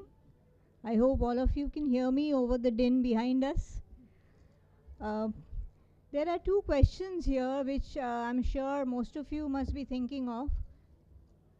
I did not thank Shupriyo in public. Let me do that here. He has done a fantastic cover for my book. I don't think you would quite associate Tagore with this kind of a cover, but I'm overwhelmed by how striking it is. So thank you, Shupriyo. Thank you, Sritonni. So, as the cover says, there is something new about the book, isn't it? So there are two main questions which I want to answer, questions that you might be asking me. One is, why Tagore? And two, why Gitanjali, when he had translated all 103 poems himself? At first, answer the second question, please. We know that language evolves, and what we are reading in Tagore's original translation is a language that is 110 years old, and people of this generation, I don't think many of them really go back to Gitanjali for the solace and the comfort that it offers. So what I've tried to basically do is not to be damned, I'm sorry I'm using that word. If you dam the flow of language, you dam the flow. The second one is DAMN. So we are looking at a book here which kind of speaks to the current generation, people who are in their 30s and 20s, and they find it difficult to read Tagore in Bengali, and the English may not appeal to them because it is quite archaic. So that is my primary intention, that even to non-Bengalis, to Bengalis who cannot read Bangla of any age, and especially to the youth of today, this should come through as a book which is more accessible. I'm not saying I've done better than Tagore, but I think, say that I've done more justice to Tagore. Now, having said that, that was the answer to the second question as to why translate Gitanjali all over again. The first question is why Tagore? Now, today we are actually here on a very, very interesting day. I was watching social media in the morning, I was watching a bit of TV in the morning, and you know, one side of the country we have a huge celebration going on. On the other side, we have people up in arms in protest, holding, you know, protest marches, or, you know, speaking against whatever is happening in the name of Pran Pratishtha of a god which they may or may not believe in. But the summary of it is that fissures are opening in the country. There are these unresolved issues and fissures, and we, as you know, everybody over here on this platform, we are peddlers of words. So we must use words that are effective, words that are going to heal those fissures. And you know, it is possible that the most successful journey is the journey that leads us back to ourselves. And I think Tagore has done that in a very simple, very profound, very philosophical way, and which is why he is still as relevant as, you know, any Vietnamese monk that people are running to. You know, why go to Thich Nhat Hanh when Tagore himself talks about, you know, watching a whole day pass by, the beauties of nature, the intricacies of nature, and then the whole idea of traversing within. Because the journey, the most successful journey, as I said, is a journey that returns us to ourselves and to find our own light. So in that, I think Tagore succeeds more than any other poet, and that is how he is still relevant across this generation also. And I just want to end with one line, one interesting story about an African tribe. I'm sorry I don't remember the name of the tribe, but when a child is born in that tribe, they sing a song for that child, and that becomes the child's song of life. So when he does something, he or she grows up and does something wrong, they don't punish him in that tribe. They just collect together around him and they sing that song to him to remind him who he or she is. So this is what Tagore can do for us. He can help us return to ourselves and find our own light. And that is why this book came to be. Thank you, everyone. Thank you so much. I extend my thanks to all our esteemed guests on the dais.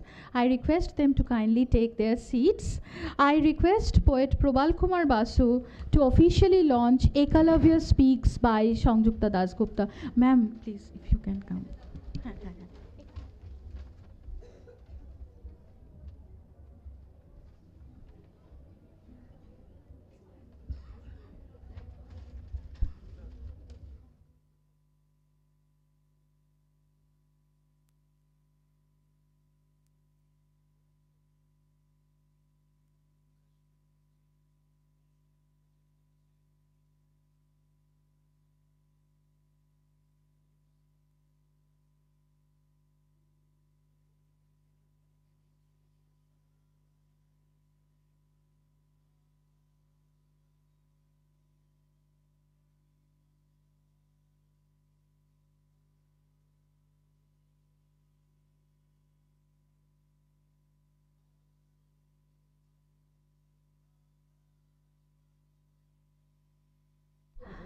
I now request our next set of authors to be ready. When My Mother Sang, may we have on stage Shubhrangshu Moitra, please. When My Mother Sang by Shubhrangshu Moitra, Muse of Software-Clad Body, Bodhayan Mukherjee, Moonwalk in the Afternoon, Utpal Chakraborty, Soliloquy, Rajarshi Patranovish, Buddha Planchet, Kollol Choudhury.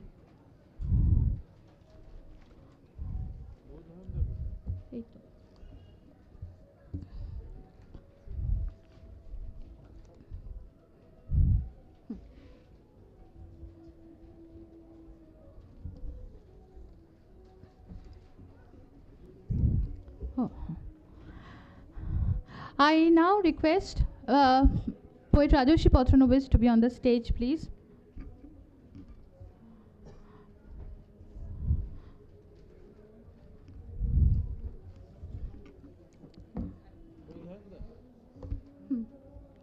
I request Rituparna Khan to felicitate our poet Shubhrangshu Moitro. A big round of applause for all our guests today, since this is already a very poetic evening that we are having. The least that we can do for our poets is at least give a round of applause for them when their books are getting launched. Thank you so much, Rituparna. Now I request Rituparna to felicitate Bodhayan Mukherjee.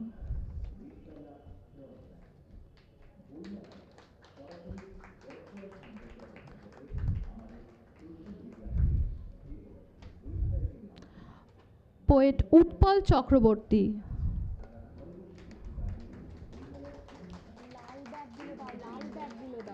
Lal bag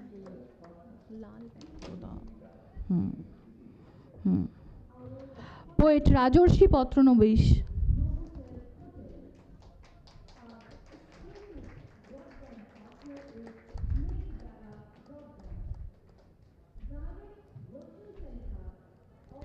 Poet Kollol Choudhury. Poet Kollol Choudhury for Buddha on Planchet.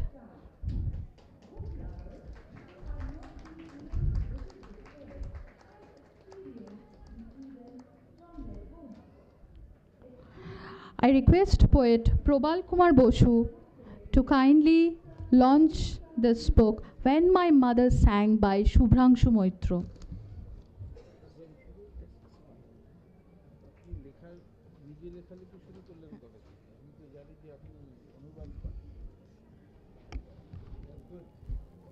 এর আগে থেকে কিন্তু প্রকাশ ঘটেছে এখন এদের হাত যাচ্ছে।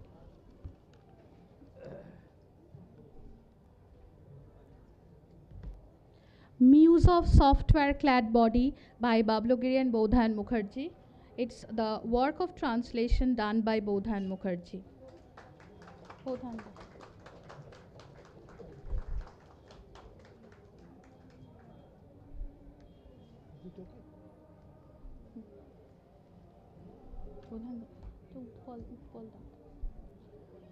Moonwalk in the Afternoon by Utpal Chakraborty.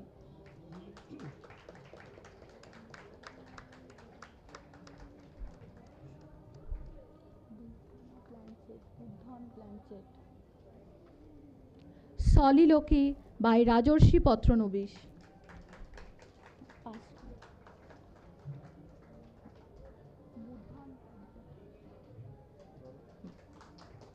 Soliloquy by Rajarshi Patranovis.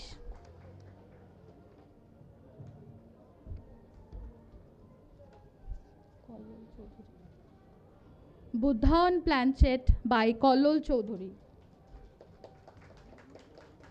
Buddha on Planchet by Kollol Choudhury.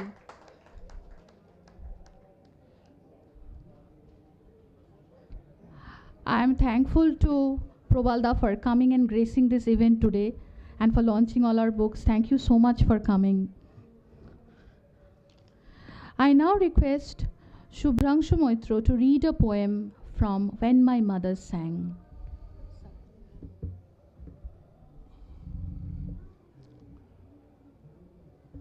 Thanks all of you for putting up with me and my stuttering words.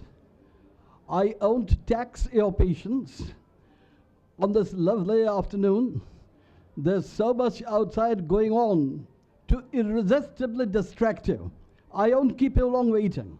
And here goes, I'll come straight to the heart of the matter. Because speaking a few words about poetry is always difficult.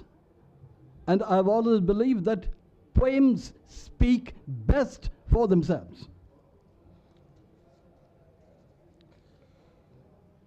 Here's the first poem. It's called When My Mother Sang. When my mother sang, Chiro Nutonere Dilo Dak, our old decrepit house tucked away in the bowels of an ancient alley, the cramped attic where she, a bird-like invalid, sang, the noisy, messy evening outside, and the harmonium, fit for a museum, sang too, and put forth sprigs, leaves. The irresistible spring and rain flowers bloomed around us when my mother sang.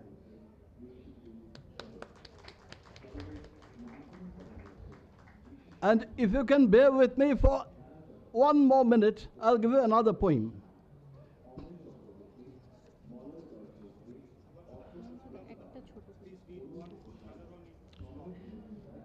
It's called Child, Hospital and the Rest. And it's about the current horrors we are going through in Gaza, in Middle East and elsewhere. It's called Child, Hospital and the Rest. The latter noun compresses many melancholy, mournful things. The former, now a 5-year-old joy, clutching a tiny plastic toy, keeping close to her ailing mummy, willing to go frisking, romping around in the waiting room of the hospital, but afraid that something may go wrong if she tries cutting too big a caper. Her ecstasy, though childish, is as real as a poet's or a saint's profound rapture. No less real is the experience of children being bombed, strafed, torn to pieces in Gaza and Israel. And who the hell are the murderous, sadist, cannibal politicians and heads of state, guilty of infernal crimes and eminently fit to wallow in the flood-gone, to assert that this experience, being in the nature of collateral damage, doesn't really matter? Thank you so much.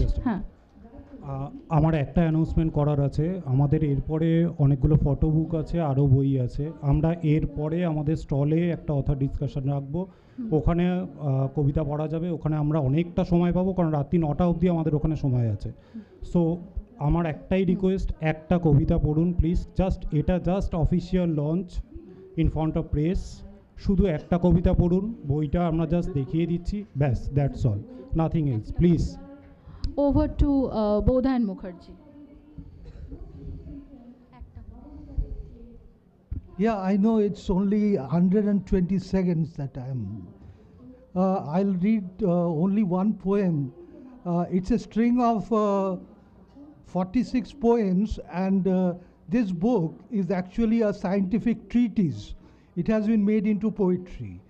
I was drawn to translating it only because it says about science, it says about software bodies. They say the actual thing is that our external body is the hardware, while the internal chromosomal path is the software. It's applicable to all living organisms. And so the software concept has come like this. I won't say much words, you better go and buy it, so you will understand about the thesis and the hypothesis. I'll read only one poem. It's a string of 46. So, শোনা যাচ্ছে? Thereafter, severe winter comes. The landscape is a carpet of frozen sadness. A star is born on 28th lunar path. Amidst this endless universe, time, element, energy, and 26 principles of creation. Every sun with his solar family revolves around the super sun Andromeda. In this way, the small Milky Ways circle around the bigger ones, then the more gigantic ones, infinitely infinite. Yet, there coexist particles smaller than atoms, quarks and gluons. When the Creator was performing airless life, he was swimming within himself in the guise of all elements, wisdom, Maya, enlightenment, floating in the ocean of invincible tornadoes. This is the secret story of how the universe was formed. The greatest theory of birth, the Big Bang. Time flowed in its own sequence. The eras follows Shatto, Treta, Dapur, Koli. 6 seasons, 12 months, day and night, moments churned life and ingredients. Just hold your breath. At some fixed hour, a direction comes from the birth of a poet. At some fixed hour, a direction comes for the birth of a poet. I was born holding the hands of Monu, Prajapati and Protagonus. From the Kha Mandala to the earthly bathtub, I fell. With me were trees, birds, food, and water to quench thirst. In the end, I will transformed into grass and nourishment of trees. I will eat you and you will eat me in this barter system. These are software-made signals ingrained in the main components of blood, plasma, semen, the sensual body, wrapped in emotions of laughter and weeping in a living computer. That's the end of it. Thank you. I now request poet Utpal Chakraborty to read his poem. One poem.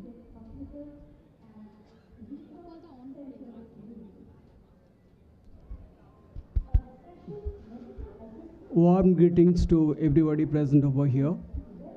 I have dedicated this book to my mother, so I would like to read one poem which is addressed to my ma.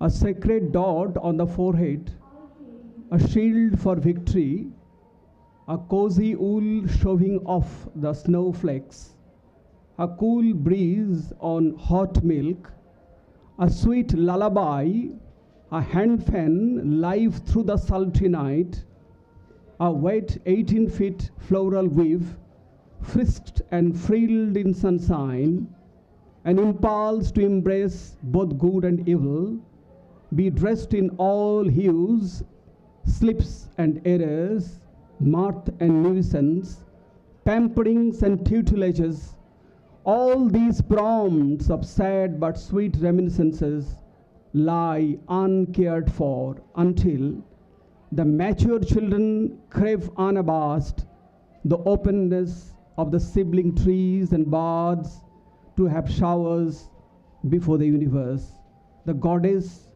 of our first light. Thank you all. Thank you so much. Now I invite poet Kallol Choudhury to read one of his poems. Good evening to you all.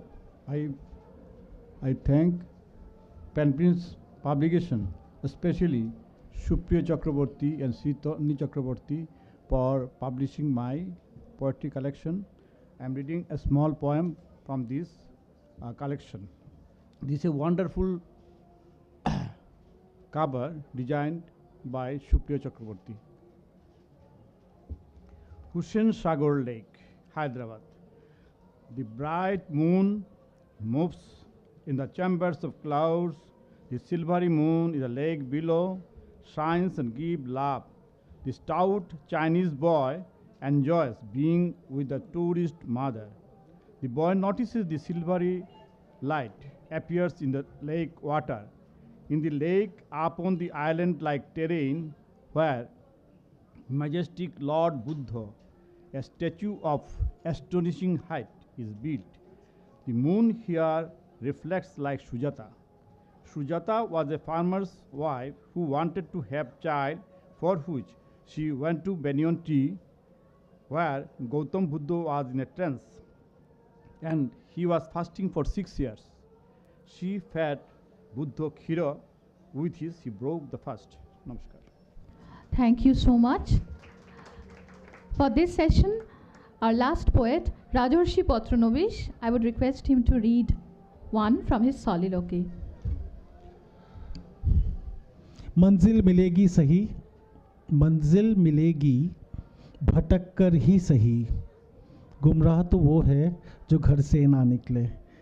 Mirza Asadullah Khan, Mirza Ghalib. This book is dedicated to Mirza Ghalib. I wouldn't be reading anything out of it.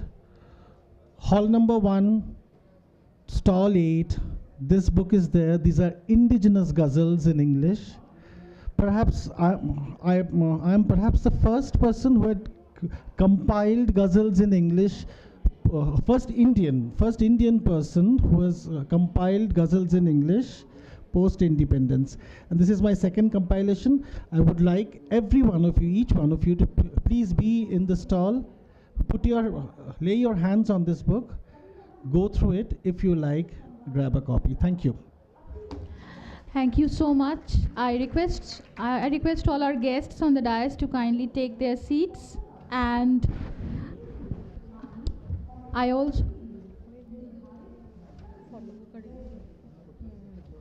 I now request Rajiv De to be on stage, Shondipan Mukherjee for Gangasagar Salvation by Water, Rajiv De for Kolkata My Endless City, Sugato Mukherjee for The God in the Mirror, and Dr. Charlotte Simpson for Christian Education and Democracy in India. Rajiv De, Shondipan Mukherjee, Sugato Mukherjee, and Professor Charlotte Simpson.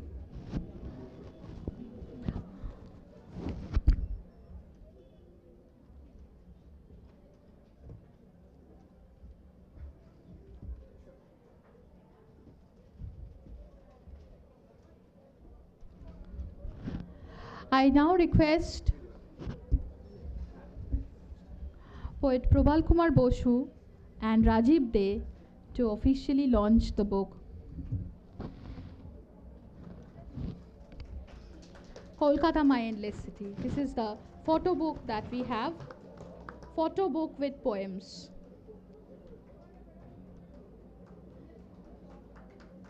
Hall 1, Stall 8, Pen Prints Publication.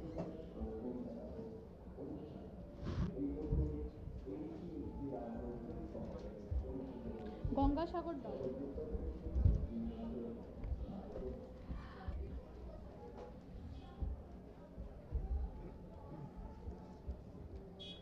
Gangasagar Salvation by Water by Shondipan Mukherjee.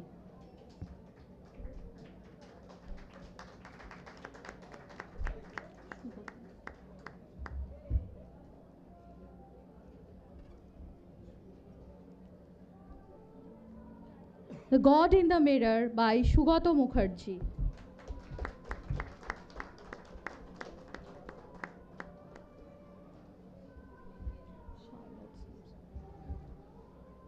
Christian Education and Democracy in India. With this is our academic segment, Christian Education and Democracy in India, by Dr. George Tharathil. Thank you. Since Rajiv Da, will you say something? Yes. I request Rajiv De to say a few words about Kolkata My Endless City. Over to you. Actually, I am not a good speaker. I love to take the pictures. These books dedicated to Calcutta. In my time, how my city is evolving actually. I documented last 15 years in my book. So have a look the book, then you can understand what I want to say actually. Thank you. Thank you, Pen Prints. Thank you, Supriyo and Sitoli. Thank you so much. I now request Shondipan Mukherjee to say a few words about Gangasagar Salvation by Water. Over to you. Shondipan, এটাও নিয়ে নিতে পারেন। Good evening, everyone. The thing with photographers is we don't, none of us, we don't want to talk much. What's the point of words if we shoot photographs and then we also have to explain it ourselves? The picture should speak for themselves.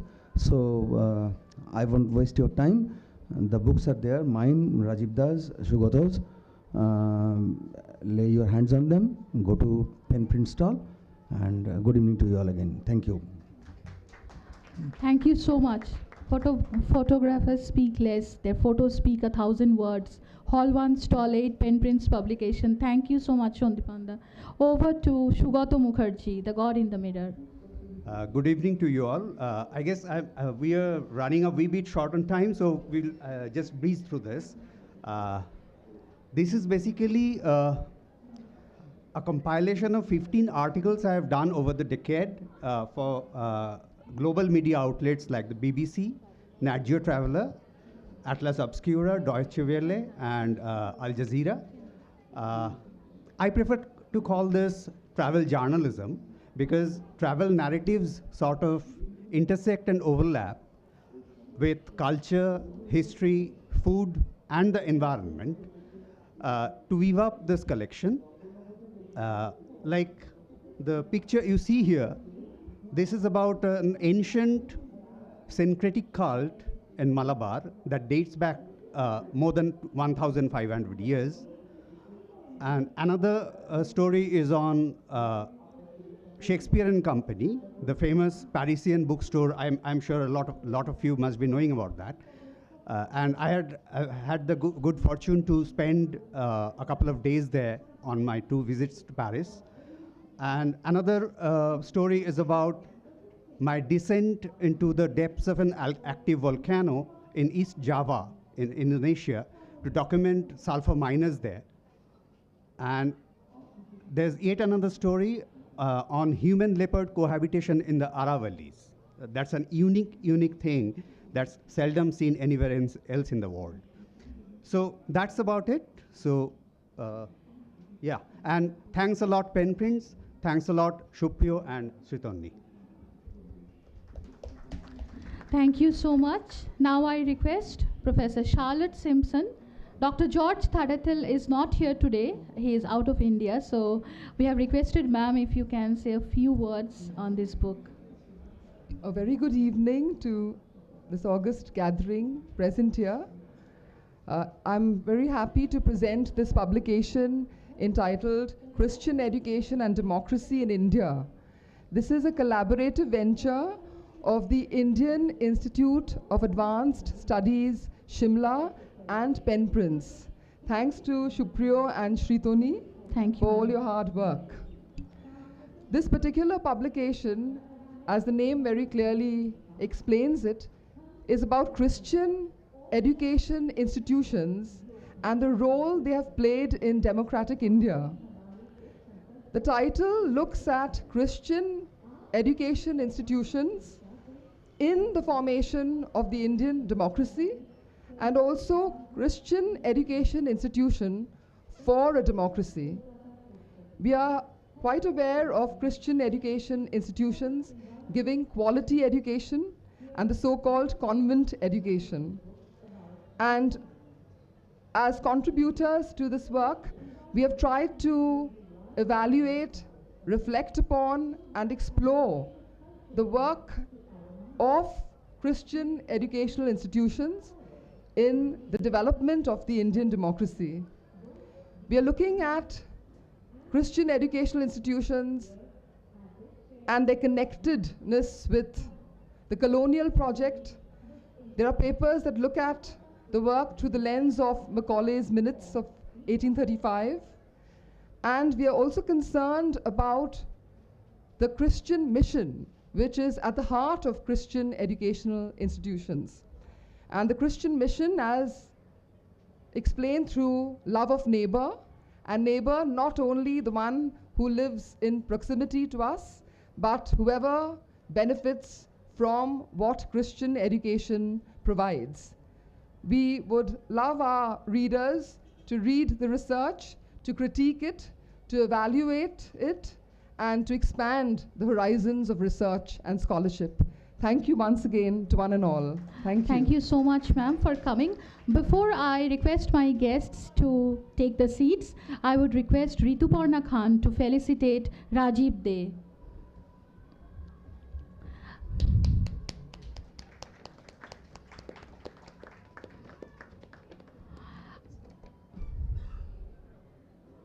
I now request Rituparna to felicitate Shondipan Mukherjee.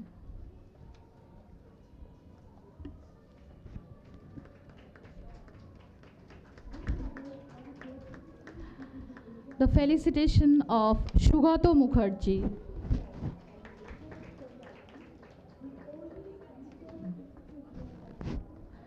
Felicitation of Professor Charlotte Simpson. Thank you, everyone. I now request all of you to kindly take your seats. We'll now have our guest poets today. I request all our guest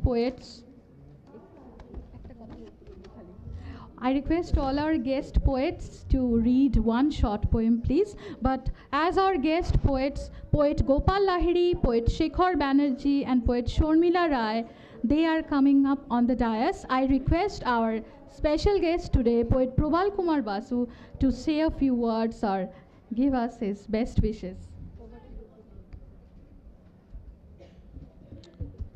I hope almost everyone understands Bengali here, so I'll be more comfortable to speak in Bengali.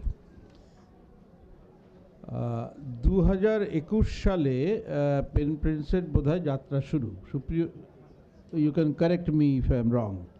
20 বা 21 সালে ওদের একটা বা দুটো বই বেরিয়েছে, বোধহয় তৃতীয় বইটাই আমার বই। ওরা দ্বিতীয় বইটাই আমার বই। ওরা আমার কাছে আসে এবং বইয়ের কথা বলে, নতুন পাবলিকেশন। আমি জিজ্ঞেস করি যে কেন পাবলিকেশনে আসছো, তখন সুপ্রিয় বেশ কিছু কথা বলে। তার মধ্যে একটা কথা ছিল যে ওর 3 জনের বই করার খুব বহুদিন ধরে ইচ্ছা, তার মধ্যে আমার নামটা ছিল। তো এইটা শোনার পরে তো আর মানে ম্যানুস্ক্রিপ্ট না দিয়ে পারা যায় না, তো খুব সুন্দর করে বইটা করেছিল, তখন বাংলা বই।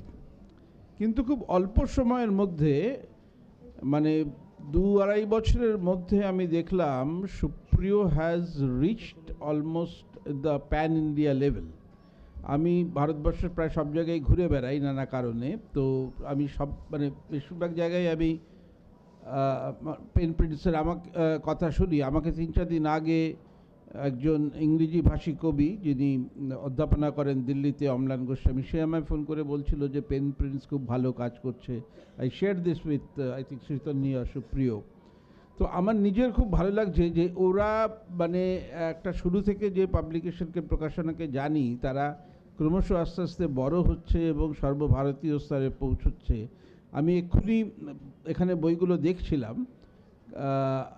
আমি একটা জিনিস উল্লেখ করব, সেটা হচ্ছে যে বইয়ের কাভার ডিজাইন। সুপ্রিয়কে এর জন্য স্পেশাল অভিনন্দন জানাবো। অত্যন্ত সুন্দর প্রচ্ছদের কাজও যে প্রিন্স করছে, শুধু বইয়ের কন্টেন্ট তো শুধু না, এখন সেটাকে সুন্দরভাবে সাজিয়ে প্রকাশ করা এবং প্রচ্ছদের একটা বড় ভূমিকা থাকে। তো আমি আশা করব এবং আমার সমস্ত রকম সৎ শুভেচ্ছা রইল পেন প্রিন্সের জন্য, যে তারা আরও বড় হোক এবং আরও তাদের সমৃদ্ধি এবং পরিচিতি বাড়ুক। ধন্যবাদ। Thank you. We now move on to our poetry session. I request poet Sharmila Rai to read one of her poems.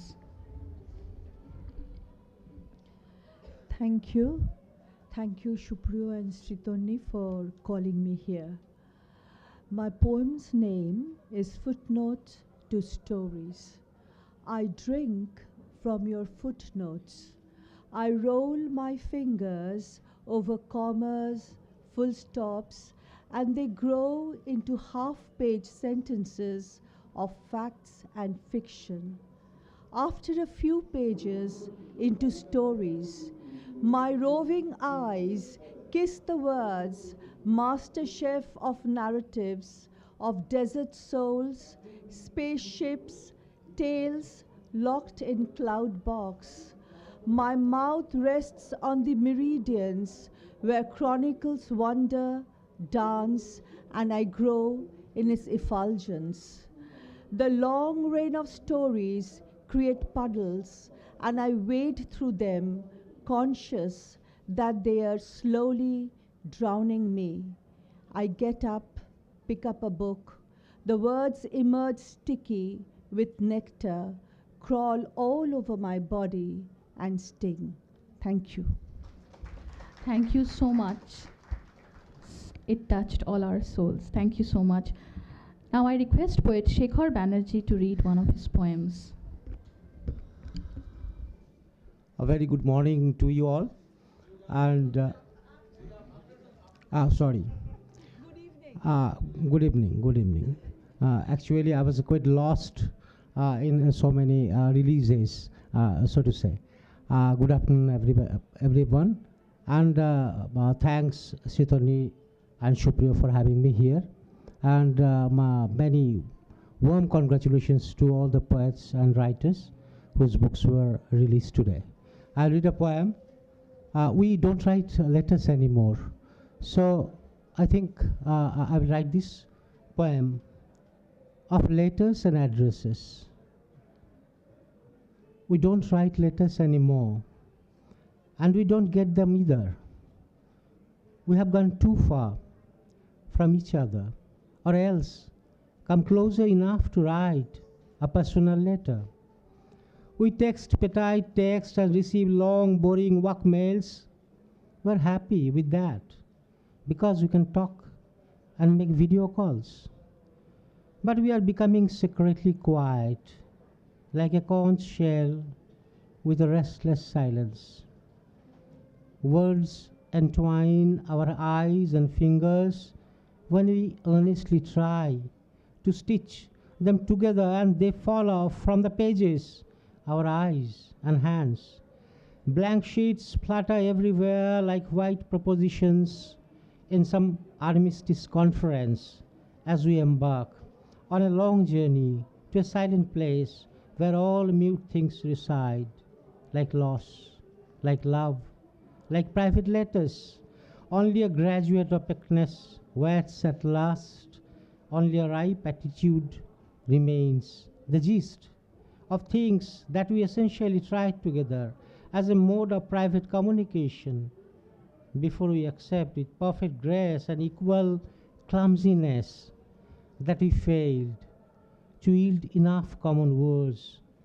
But it seems quite natural to feel the footsteps of a bevy of retired postmen like any other retired poet or meteorologist, roaming the towns and the streets, carrying lost letters with good news. They search you in your old hometown where you don't live anymore. Thank you. Thank you so much. Now I request poet Gopal Lahiri to read one of his poems. Good evening to everyone. Thanks to Sritoni and Supriyo for inviting me. I'll read a very short poem here. Winter and my city. My city does not like winter. Maybe the trees do not want to be bare. The grass does not want to shade the green. Someone leaves a canvas in my wall. It is snow white, a pure spontaneity, thinking it will eventually star, but it never happens. Winter, come, be my eyes, be my iris. A new dizziness, sun will touch my skin. I ask the sun to go down. The 18-degree threshold is on the horizon. It will do the trick. Night will come again. I meet someone in summer, but I never love her. A slow sadness takes hold of me, and I open the window to ask for snow. I love snowing at my own door, at my own window. I am seeing it, and I am there in that trance, in that daze, day in, day out. Thank you. Thank you so much. I request our poets to kindly be seated.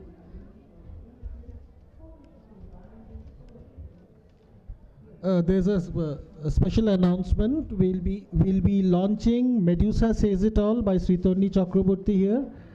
So May I please request our very own Songjukta ma'am to come here once, because this book is dedicated to her. It is an emotional moment for me. I have dedicated Medusa Says It All to Songjukta ma'am. Ma'am, this is for you.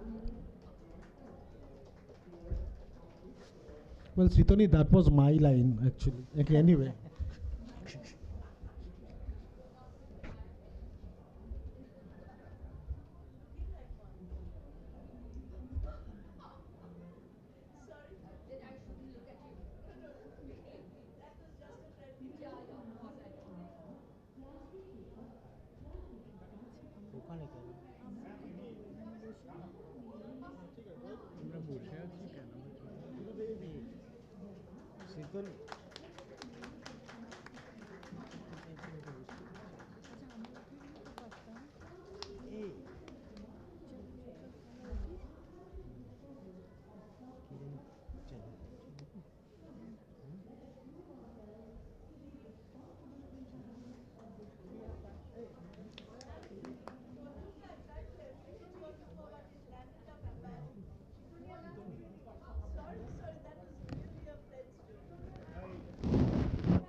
I now request Rituparna to felicitate poet Sharmila Rai.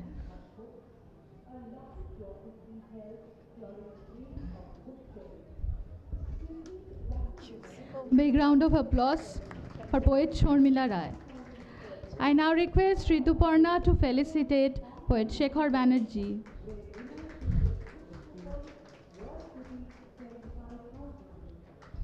Poet Gopal Lahiri. Thank you so much for coming. I request you to take your seats. Before we end today, we have the last book launch for the day, Dust Decked Rainbow Quills. The poet is already with us, poet Lokhishree Banerjee. She was stuck in the traffic, I can understand. So poet Lokhishree Banerjee for all of you before we end our session today. Dust Decked Rainbow Quills. I request Supriyo to kindly felicitate poet Lokhishree Banerjee.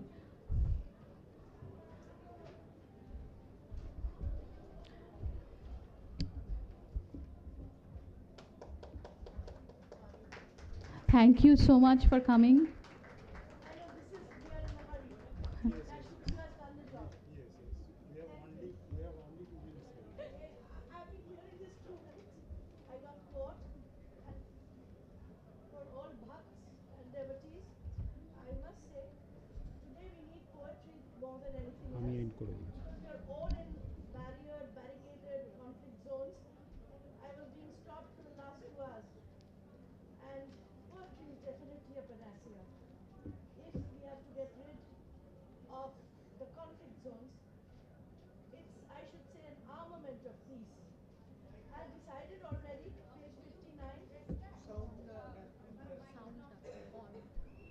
Sorry.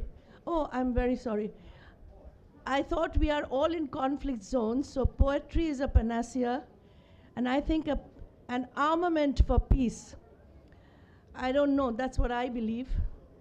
Here I am just reading one poem.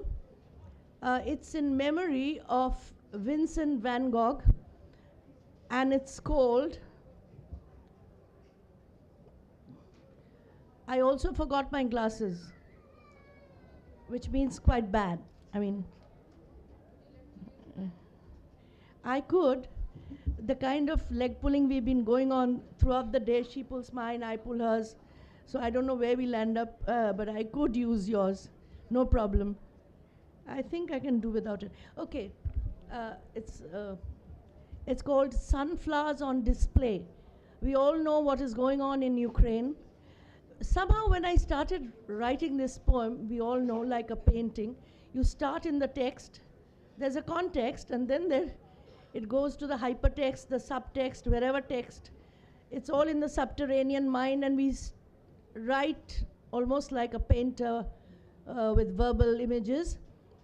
So it was in memory of Vincent van Gogh, but he has a beautiful painting, I think all of you know, on sunflowers, and it ended up, of course, on Ukraine, and whatever the intertwining, I don't want to, that's your domain, not mine. Oh, where have the sunflowers gone? Their yellow shine now in bleeding array, as muted, broken, afflicted as Vincent himself, now sucked into the miasma of black wrath, spineless broken stems and lives jailed, from open fields of joy to the cloistered asylum, decorated pieces motionless in the still vase, the display of uprooted artistry in shackles, far from the sparkle of sunlight and starry nights. Bright yellows, congealed in dying emulsion, putrid mash of humanity gone astray, buried in the ashes of penury and gunshots. Beauty strangulated from here and now to the hidden brutality across the millennia. Like Vincent's elusive splurges scoffed at. Oh, where have the sunflowers gone? Do they cry? Do they cry in the entrails of reality or history? From Kharkiv, to the cells of Van Gogh. From Ukraine to the Dutch lands of artistry, the creator's fabric spread out in magnificence across time and space. But is it shrunk in futility? The Orange Revolution is not dead yet, nor the blue sequined night of the maestro. The sleeping seedlings are rising with the sun. The sleeping seedlings are rising with the sun. Oh, the sunflowers are dancing free in jubilation. They are no longer common fodder.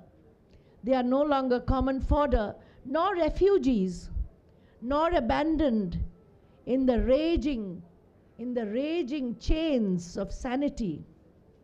Sunflowers are now divine madness of nature. Sunflowers are now divine madness of nature, free to nod their heads with life, history, and gaiety. Their revolt unfurls the tangerine flag of life with the maestro. Thank you. Thank you আমাদের এখানেই শেষ করতে হবে thank you everyone we are located at stall No, this is Shupriyo's. Yes. I have to show this. Yes. This is designed by Shupriyo, the rainbow quilts. Yeah, the cover is designed by me only. Okay, thank you, Lokisriti. Stall number 8, hall number 1. আপনারা ওখানে আসুন, ওখানে meet করব। Thank you.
কালকে এসেছিলেন কাল? হ্যাঁ রোজ আসছি তো, কভার করছি তো।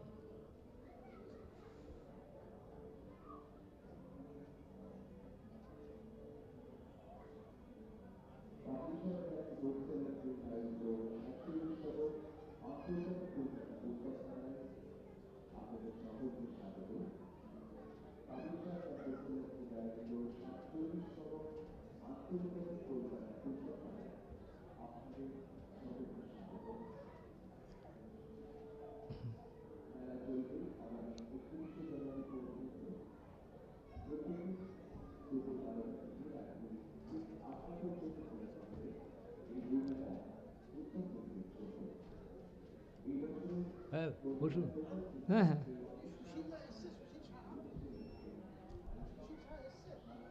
দেবাশিস বাবু, দেবাশিস গৌতমের অনুষ্ঠান করতে, তাহলে আপনি আছেন তো আমাদের এখানে? হ্যাঁ থাকতো, ঠিক আছে, এখনো দেখিনি গাছ।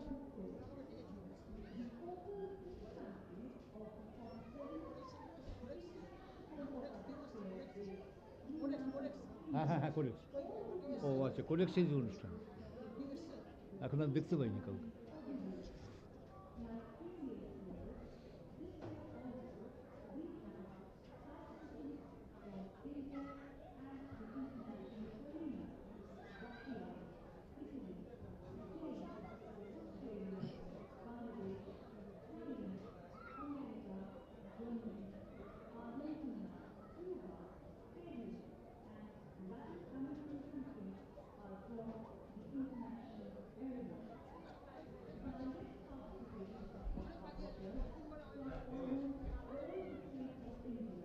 দেরি আছে তো, তাহলে এরকম বসে আছি কেন?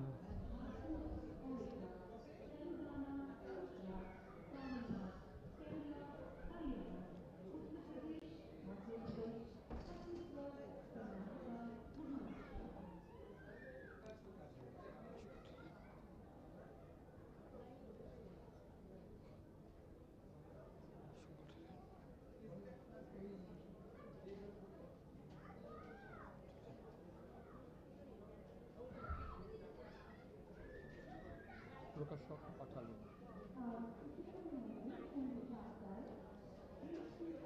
আপনার কি কার্ড একটা আমাকে দিন তো? কার্ড দিন তো।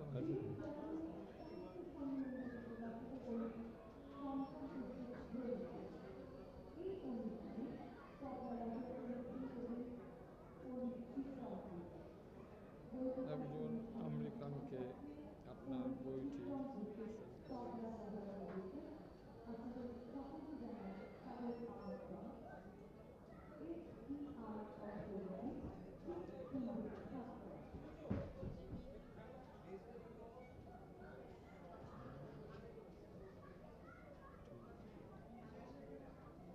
আমেরিকার এই লোকটি বাংলা ভাষা নিয়ে গবেষণা করে।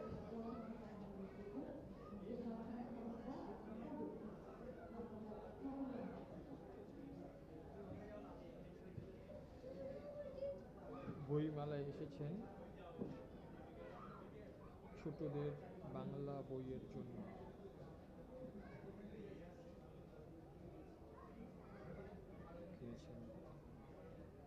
কিনেছেন উপেন্দ্র কিশোর রায় চৌধুরী, লীলা মজুমদার,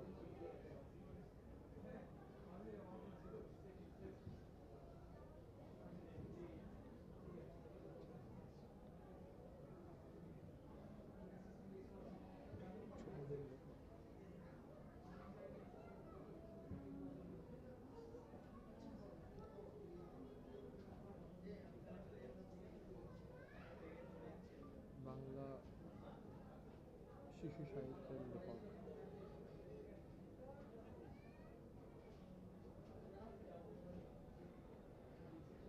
শিশু সাহিত্যের লেখক।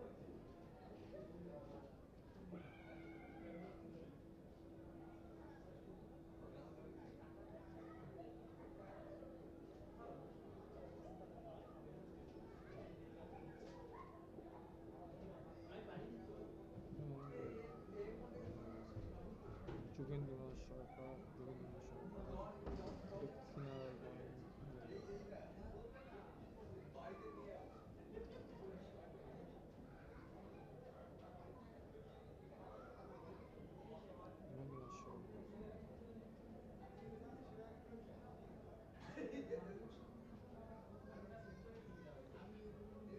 যোগীন্দ্রনাথ সরকার, দক্ষিণারঞ্জন মিত্র মজুমদার,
ঠিক আছে।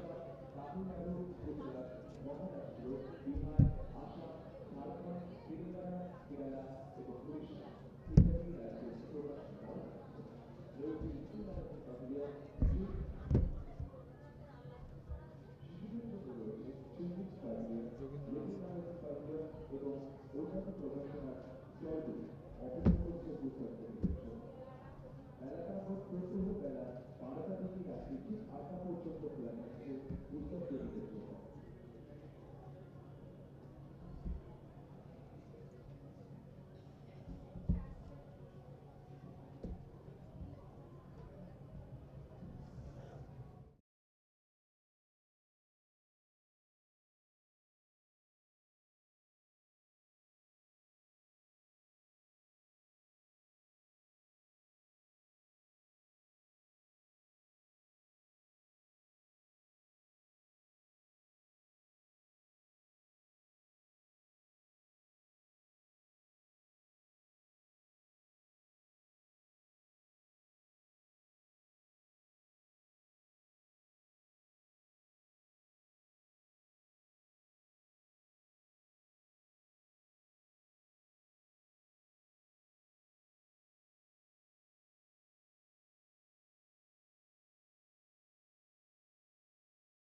তার সাথে আমার যে স্মৃতি খুব বেশি যে আছে সেটা বলবো না, কিন্তু বড় হয়েছি যখন, যেরকম ফেলুদা পড়েছি, যেরকম ব্যোমকেশ পড়েছি, নীলবলেন্দু গৌতম অথবা চীনার লেখা ছড়া, প্রতিটা গল্প ততটাই তার অবদান ততটাই বেশি আমার জীবনে।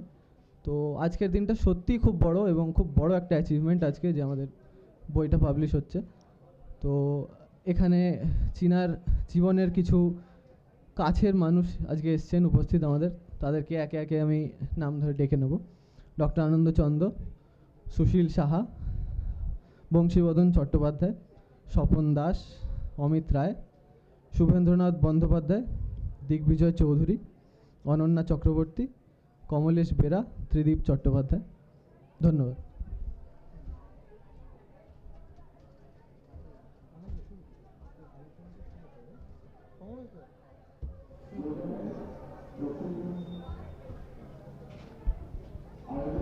আপনারা তো একটা নাম শুনলেন নির্মলেন্দু গৌতমের, আমাদের প্রিয় রাঙাদা। প্রত্যেকটা মানুষের ভালো দিক তো থাকেই, তার সাথে সাথে অত ভালো দিক থাকে না। অর্থাৎ কিছু কিছু মানুষের প্রতি তারা কিন্তু অন্ধ থাকেন, সেইটাই আমি মনে করি ভালো দিক না। অর্থাৎ আনন্দ যদি কখনো একটু আধটু ভুল করেও থাকে, তার 14 খুন মাপ, 7 খুন তো বলি আমরা, তো আমিও সেই রকমেরই একজন লোক।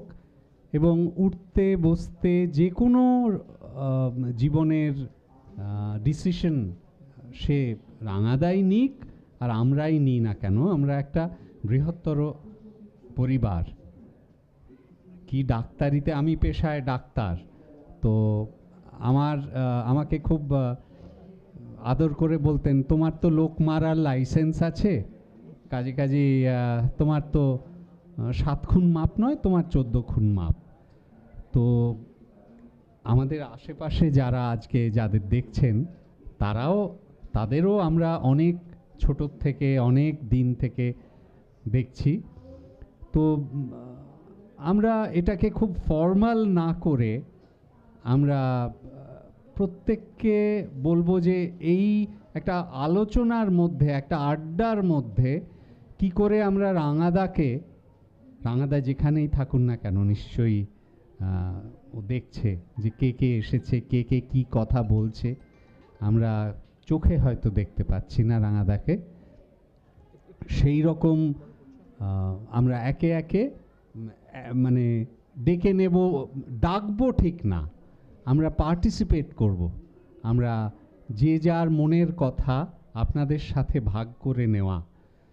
আজকাল সোশ্যাল মিডিয়াতে শেয়ার করার একটা প্রবণতা উঠেছে, কিন্তু এই আড্ডা কিন্তু সেই রোমান সিভিলাইজেশন, গ্রিক সিভিলাইজেশন থেকে চলে এসেছে।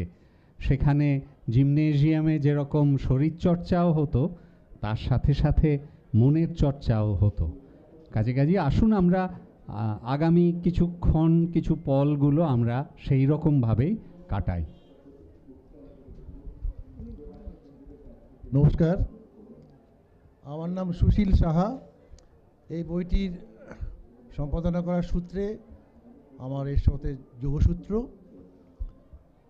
আমি যখন 1970 সালে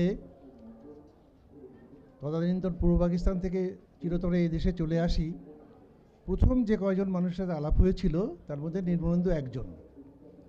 এবং সে আমাকে এমনভাবে লেখালেখিতে উৎসাহিত করে যে আমি ঠিক বুঝে উঠতে পারিনি যে আমার সেই ভেতরের ক্ষমতাটা আছে কি না, কিন্তু নির্মলেন্দুর ক্ষমতা দেখে আমি অবাক হয়ে যেতাম এবং ও আমাদের সামনে ছিল একটা আইকনের মতো আর কি। তো এত বছর পরে সেই বইগুলো সম্পাদনা করার আমার যে একটা সৌভাগ্য জন্মাবে, এটা আমি স্বপ্নেও ভাবিনি। তবে মূল কাজ করেছে কিন্তু ওদের পরিবারের লোকজন, দেবাশিস বিশেষ করে। আমরা কিছুটা সাহায্য করেছি মাত্র, সবাই মিলে একটা কাজ করেছি। এবং আজকে এতদিন পরে এখানে যে তাকে স্মরণ করছি এবং তার 3টে বই প্রকাশনার সূত্রে আমরা কিছু কথা বলবো, সবার সাথে শেয়ার করে নেব। আসুন আমরা পরের লোকের কথা শুনি। খুব সুন্দরভাবেই আজকে আমাদের আলোচনা শুরু হয়ে গেছে। আসলে আমরা লেখকের গল্প না গল্পের লেখক, এই নিয়ে আড্ডাটা দিতে চাইছি। আমাদের মধ্যে আমি 70-এর দশক থেকে যাকে নিয়ে আজকের আলোচনা তাকে চেনবার আমার সুযোগ হয়েছিল। আমার শিক্ষকতা জীবনের শুরু থেকেই আমি পেয়েছিলাম আরেকজন শিক্ষককে, যিনি শিক্ষাদানেই শুধু ছিলেন না, তিনি ছিলেন মজাদার, ছেলে মেয়েদের জন্য কিছু লেখার মানুষ, এবং সেই সময়ই শুনে নিয়েছিলাম যে তিনি শিশু সাহিত্যে পুরস্কৃত মানুষ, নির্মলেন্দু গৌতম। আজকে যাদের দ্বারা আমরা আজকের এই আলোচনায় আড্ডায় বসেছি, প্রথমেই আমি আমার শ্রদ্ধা নিবেদন করব তার প্রতি, এবং তাকে নিয়ে ভাবিত হয়ে এই যে কোডেক্স প্রকাশক সংস্থা এগিয়ে এসেছেন, তাদেরকেও এই সান্ধ্য শুভেচ্ছা নমস্কার জানাবো। সঙ্গে সঙ্গে বলবো, যে মানুষটিকে আমরা রাঙাদা বলে পরিচয় নিলাম, যে মানুষটির নাম নির্মলেন্দু গৌতম, যে মানুষটি একেবারে নিয়ম করে বই পাড়ায় তার কর্মজীবনের সময়কে বাঁচিয়ে এসে সবার সঙ্গে মিলিত হতেন এবং সবাইকে নিয়ে যেতেন এমন একটা স্বর্গরাজ্যে। তার প্রথম বইটিও আমি পেয়েছিলাম খেলাঘরের রাজ্যে, এবং সেটি প্রকাশিত হয়েছিল আমাদের তখনকার দিনের শ্রীভূমি পাবলিশিং থেকে। মনে পড়ছে তার কথা ভীষণভাবে। তিনি ছোটদেরকে একেবারে বইয়ের থেকে সরিয়ে তাদেরকে বইয়ের জগতে আনার যে প্রচেষ্টা চালিয়েছিলেন, সেটাকে নিয়েই তার গল্প, এবং তার জন্যই তিনি ভেবেছিলেন যে তেপান্তরের রাজ্যে আমরা চলুন হারিয়ে যাই। আমার পরে রয়েছেন আমার বিশিষ্ট একেবারে সাহিত্যিক বন্ধু, তিনিও তার কথা শেয়ার করবেন, তার সম্বন্ধে কিছু বলবেন। আসলে তো আমরা আড্ডার মেজাজে বসেছি, সুতরাং সেই আড্ডার মেজাজে সেই মানুষটিকে আমরা তুলে ধরতে চাই আজকের আলোচনায়, আজকের এই সুন্দর একটা সান্ধ্য বৈঠকে। স্যার, আপনি কিছু। আমাদের রাঙাদা এতক্ষণ যেটা বললাম, এই মেজাজি আড্ডা বা আড্ডার মেজাজটা যেন আমরা নিজেদের মধ্যে রাখতে পারি। কেননা রাঙাদাও এই রকমেরই একটা লোক ছিল, যে একবার একটু গল্প করতে পারলে তার কাজ টাজ প্রফেশন সব ভুলে যেতেন।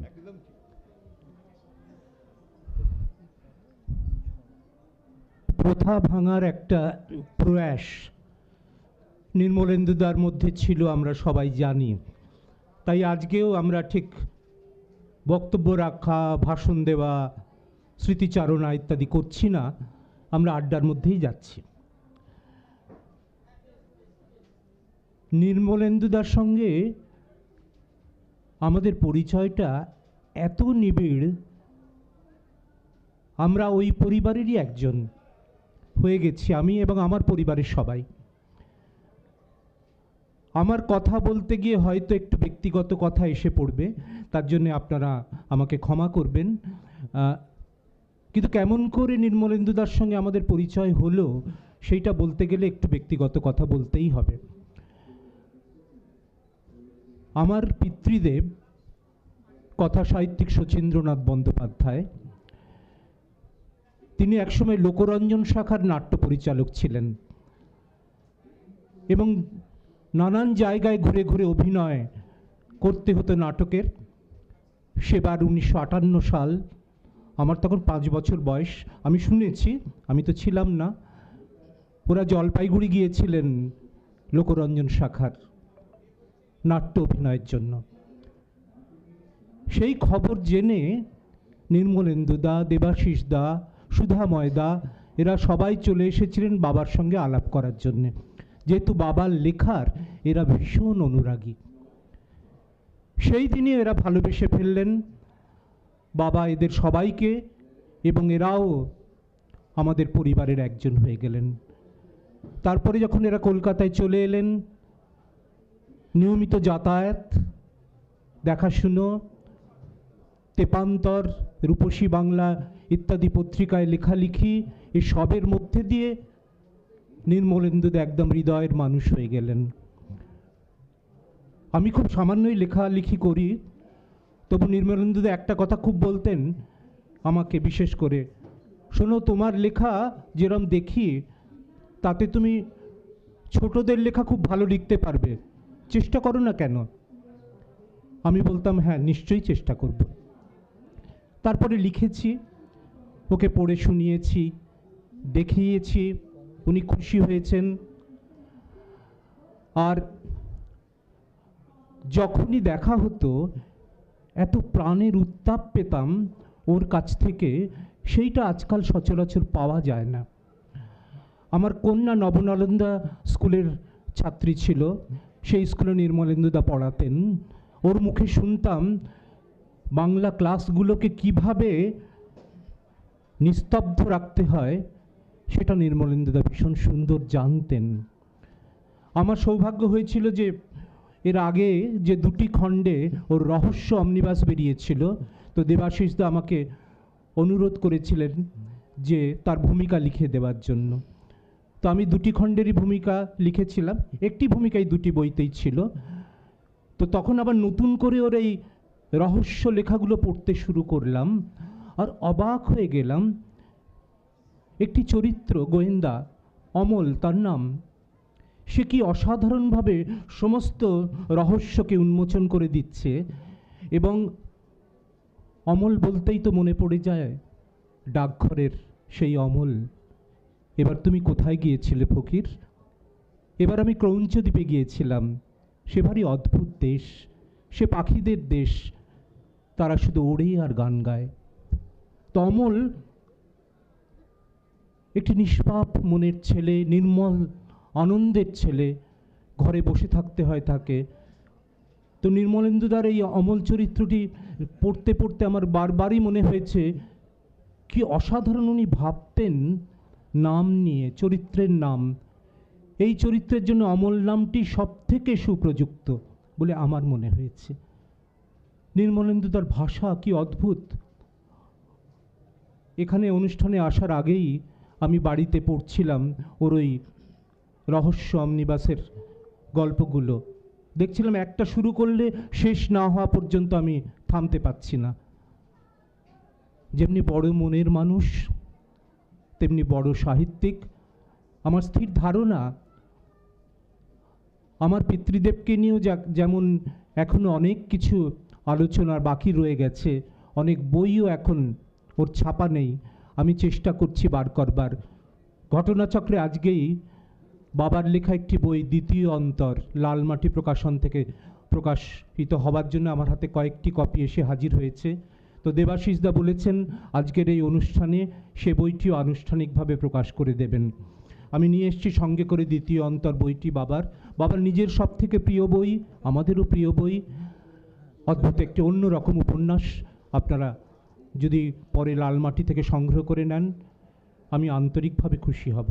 হয়তো আমার বলাটা একটু বক্তৃতার মতো হয়ে যাচ্ছে। না না, বক্তৃতার কিছু নেই, আমরা এখনই গল্পই হোক না বলছি আর কি। আমার মনে হয় এখনই যদি প্রকাশ করে নেওয়া যায় তার থেকে ভালো আর কিছু হয় না। আপনি একটু প্রকাশ করে দিন। আমাদের কথাই হয়েছে আজ আমরা প্রথা ভাঙবো। প্রথা ভাঙবো মানেই আমরা বসেই প্রকাশ করব এরকম একজন ভালো মানুষের বই। এবং যেটা আমরা শুনলাম সুভায়নবাবুর কাছ থেকে ভীষণ ভালো লাগলো যে এরকম একখানা বই আমরা দেবাশিসদা এবং যার জন্য আজকের অনুষ্ঠান নির্মলেন্দু গৌতমকে স্মরণ করে, সেই নির্মলেন্দু গৌতমেরকেই তার আশীর্বাদকে আমরা চেয়ে নিয়েই আমরা শুরু করছি আজকের এই প্রকাশ অনুষ্ঠান। আমাদের মধ্যে রয়েছে দ্বিতীয় অন্তর শচীন্দ্রনাথ বন্দ্যোপাধ্যায়। ভীষণ একখানা ভালো বইয়ের খবর আমরা পেয়ে গেলাম। সঙ্গে সঙ্গে বলবো, যখন এক টেবিলে কোনো লেখকের নিয়ে আলোচনা হয় তখন আরেকজন লেখক আসলে সেই একই কথা যে দুটো বটগাছকে তো পাশাপাশি রাখা খুব মুশকিল। অনেকগুলো ঘাস বা অন্যান্য ছোট ছোট পত্রপত্রিকা সেখানে কিন্তু থাকতে পারে, কিন্তু দুটো বড় রকমের বই একসঙ্গে থাকা এটা খুব আনন্দের বিষয়। বোধহয় করতালিতে আমরা এটাকে গ্রহণ করতে পারি। আমরা জানলাম যে নির্মলেন্দুদাও জানলেন যে আমার চলে যাওয়ার পরেও আমার যারা রয়ে গেছে, আমার পরবর্তী প্রজন্মের মধ্যে আমার ভাই, আমার অন্যান্যরা, তারাও একটা এমন কাজ করছে যেখানে লেখককে সম্মান জানানোর একটা সুযোগ পাওয়া গেল। আমাদের মধ্যে রয়েছেন সিদ্ধার্থবাবু, আমাদের মধ্যে রয়েছেন আরও স্যারেরা। প্রত্যেকের হাত দিয়ে বইগুলো একবার করে ঘুরে যাক এবং সিদ্ধার্থবাবু কিছু শুরু করুন কথা বলা। আমরা চলে যাই পরের আলোচনায়। না, আলোচনার থেকেও বড় কথা হচ্ছে গিয়ে যে আমাদের আড্ডা। কাজেই আমরা তো বলেইছি আমরা অদ্ভুত, আমরা দেখতে আমাদের যতই প্রাচীন বলে মনে হোক না কেন সবার, আমরা কিন্তু অন্তরে অদ্ভুত, কিম্ভূত বললেও ভুল হবে না রাঙাদার কথায়, যদি আমরা সেই স্বপ্নের দেশে চলে যাই, বাচ্চাদের স্বপ্নের দেশে। আর কমলেশদা যেখানে আছে, আড্ডাতে কমলেশদা থাকবে না এটা তো আমি ভাবতেই পারছি না। কাজে কমলেশদাকেও আমরা ডেকে নেব আমাদের মাঝে। ওইখানে বসে বসে হাসলে তো চলবে না। আর কমলেশদা যখনই গুটি গুটি পায়ে আসবে, ওই ছোট্ট ছোট্ট পায়ে চলতে চলতে ঠিক এগিয়ে যাব। আমরা অনন্যার থেকে একটু ছড়া শুনে নেব। এবং আমার মনে হয় যে এর থেকে ভালো স্মৃতিচারণ বা আমরা যেরকমভাবে মনে করব রাঙাদাকে, তার আর মানে এর থেকে ভালো কিছু হতে পারে না।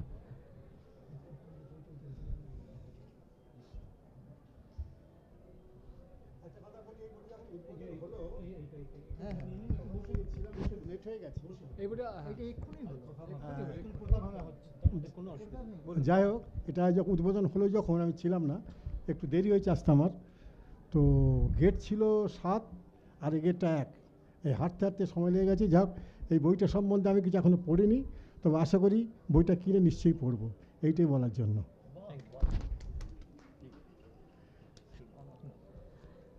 অনন্যা আমাদের সেই ছড়া শোনাবে এবং স্বপ্নের জগতে পার করবে আর কি, আমাদের নিয়ে চলে যাবে। প্রথমে এই সন্ধ্যায় যে গুণীজন সমাবেশে আমি আসতে পেরেছি, তার জন্য আমি গৌতম পরিবারের কাছে আমার আনত শ্রদ্ধা জানাই।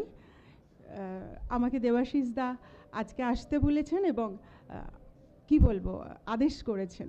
এ আমার এক পরম প্রাপ্তি। আর যে গুণীজন সমাবেশে আমি একই মঞ্চে বসতে পেরেছি, সে আমার আজীবনের সৌভাগ্য। একটু ছড়া, একটু কবিতা বলতে পারার যে আশীর্বাদ ঈশ্বরের থেকে পাওয়া, তার জন্যই আজকের এত বড় সুযোগ। আসলে নির্মলেন্দু গৌতম কবি, গদ্যকার বা আরও যাই হন, আমার কাছে তিনি মানুষ। কারণ এই পরিবারের সাথে কথা বলতে বলতে, এই পরিবারের সকলের সাথে যখন আত্মীয়তা গড়ে উঠেছে আমার, তখন আমি এটুকুই টের পেয়েছি যে এই পরিবারের আপন করে নেওয়ার ক্ষমতা। তো যে পরিবারটি এমনতর, তাঁর লেখায়, তাদের আচরণে, তাদের প্রকাশে এমন কিছুই তো ধরা পড়বে। একটা ছোট্ট ছড়া বলি রানাদার, কবি নির্মলেন্দু গৌতম, যদিও এই ছড়ার সাথে কিন্তু আমি একমত নই, আপনারা শুনে বলবেন। ইচ্ছে করে হারিয়ে যেতেই খুঁজতে এলো যারা, এদিক থেকে ওদিক থেকে যাচ্ছে ডেকে তারা। লুকিয়ে শুধু হাসতে হাসতে দেখছি আড়াল থেকে, খুঁজছে যারা এদিক ওদিক, যাচ্ছে তারাই ডেকে। যতই খুঁজুক সত্যি আমার, পাচ্ছে না কেউ দেখা। হারিয়ে যাবার নতুন খেলায় হাসছি আমি একা। এ কি সত্যি হতে পারে? তাহলে এই নিবিড় উষ্ণতায় আমরা এতজন মানুষ কি করে নির্মলেন্দু গৌতমের কথায়, আলাপচারিতায়, তার স্বপ্নে, তার বুননে এক মঞ্চে বসেছি? কথা চলুক, পরে না হয় আরেকটা বলা যাবে। এরপরে তো সিদ্ধার্থ কথা আমরা শুনব, শ্রী সিদ্ধার্থ সিংহ। আরও দেখি মণিমাণিক্য কিছু বেরিয়ে আসে কি না। না, আসলে নির্মলদার সঙ্গে আমার সম্পর্ক খুব বেশি দিনের নয়, এই বছর 25-26 হবে। তো আমাকে তো প্রচুর লেখা পড়তে হয়, মানে অফিসের আর কি, বস্তা বস্তা লেখা আসে, তার বাইরেও কিছু লেখা পড়ি। তো আমি নির্মলেন্দু গৌতমের কয়েকটা লেখা পড়েছিলাম, পড়ে আমার মনে হয়েছিল ছোটদের কেন, উনি বড়দের লেখাও লিখতে পারেন। তো ওনাকে দিয়ে বড়দের লেখানোর জন্যই আমি ওনার ঠিকানা জোগাড় করলাম। একদিন ঠিকানা দেখে তো আমি অবাক, আমার পাশের বাড়ি, মানে কয়েকটা বাড়ি পরেই, হেঁটে 2 মিনিটের রাস্তা। একদিন গেলাম সকালবেলা, রোববার দিন। গিয়ে বললাম যে আমাদের কাগজে একটা লেখা দিন। উনি বললেন কোন কাগজ? আমি বললাম আনন্দবাজার পত্রিকা রবিবাসরীয়। উনি বললেন ঠিক আছে আমি সামনের সপ্তাহে দিয়ে দেবো। উনি দিলেন। লেখাটা নিয়ে আমি আমার বসকে দিলাম, মানে আমার যিনি উপরে ছিলেন আমার বস রমাপদ চৌধুরী। তিনি প্রথমেই বললেন বাহ দারুণ তো হাতের লেখাটা। আমি বললাম যে না, আমি যতদূর জানি এটা ওনার হাতের লেখা নয়। উনি কথা বলা সে প্রথম যেদিকে লেখা আনি আমি জানতে পেরেছি বোনের লেখা। তো রমাপদবাবু এমনিতে মানে সচরাচর কোনো খাম খোলেন না। খাম খোলার আগে হাতে ধরে ওজন করেন যে ওজনটা কত। ওজন যদি পছন্দ হয় তবে উনি খাম খুলবেন। খাম খোলার পর যদি মনে হয় প্রথম প্যারাটা পড়বেন, পড়তে পারেন। উনি লেখকের নাম দেখেন না। প্রথম প্যারা যদি উতরে যায় শেষ প্যারা পড়বেন। যদি শেষ প্যারাও তো উতরে যায় তবে তুমি লেখাটা রাখবেন। আমাদের তো প্রতিদিন বস্তা বস্তা লেখা আসে, মাসে 5টা লেখাও পাওয়া যায় না। মানে পাঠযোগ্য লেখা, মানে পড়া যায় এমন লেখা পাওয়া যায় না। তো লেখাটা উনি হাতে নিয়েই আমাদের পাওয়ারে পড়লেন, বলল বাহ আজকেই পাঠিয়ে দিন, এর ওপর ছেপে দিন। তো সে ছাপলাম। মানে আনন্দবাজারে লেখা ছাপা হয়েছে, আমরা তো প্রচুর লোক ছাপি। আমরা যে চিঠি পেয়েছিলাম এবং মানে যে ফোন পেয়েছিলাম আমি তাতে অভিভূত। অসম্ভব ভালো লেখা প্রত্যেকেই বলেছিলেন। পরবর্তীকালে আমি যাওয়া শুরু করি যে আরও কী কী লেখা পাওয়া যায়। উনি আমাকে একটা, আমি তখন ছোটদের লেখা লিখতাম না। এখন তো প্রচুর বই বেরিয়ে গেছে, আমার 333তম বই গতকালকে বেরোলো। আমি ছোটদের লেখা তখন লিখতাম না। আমাকে রানাদা বলেছিলেন যখন শুনলেন আমি ছোটদের লেখাও ভাবছি, তখন বললো লিখলে কিন্তু কয়েকটা জিনিস সতর্ক থাকতে হবে।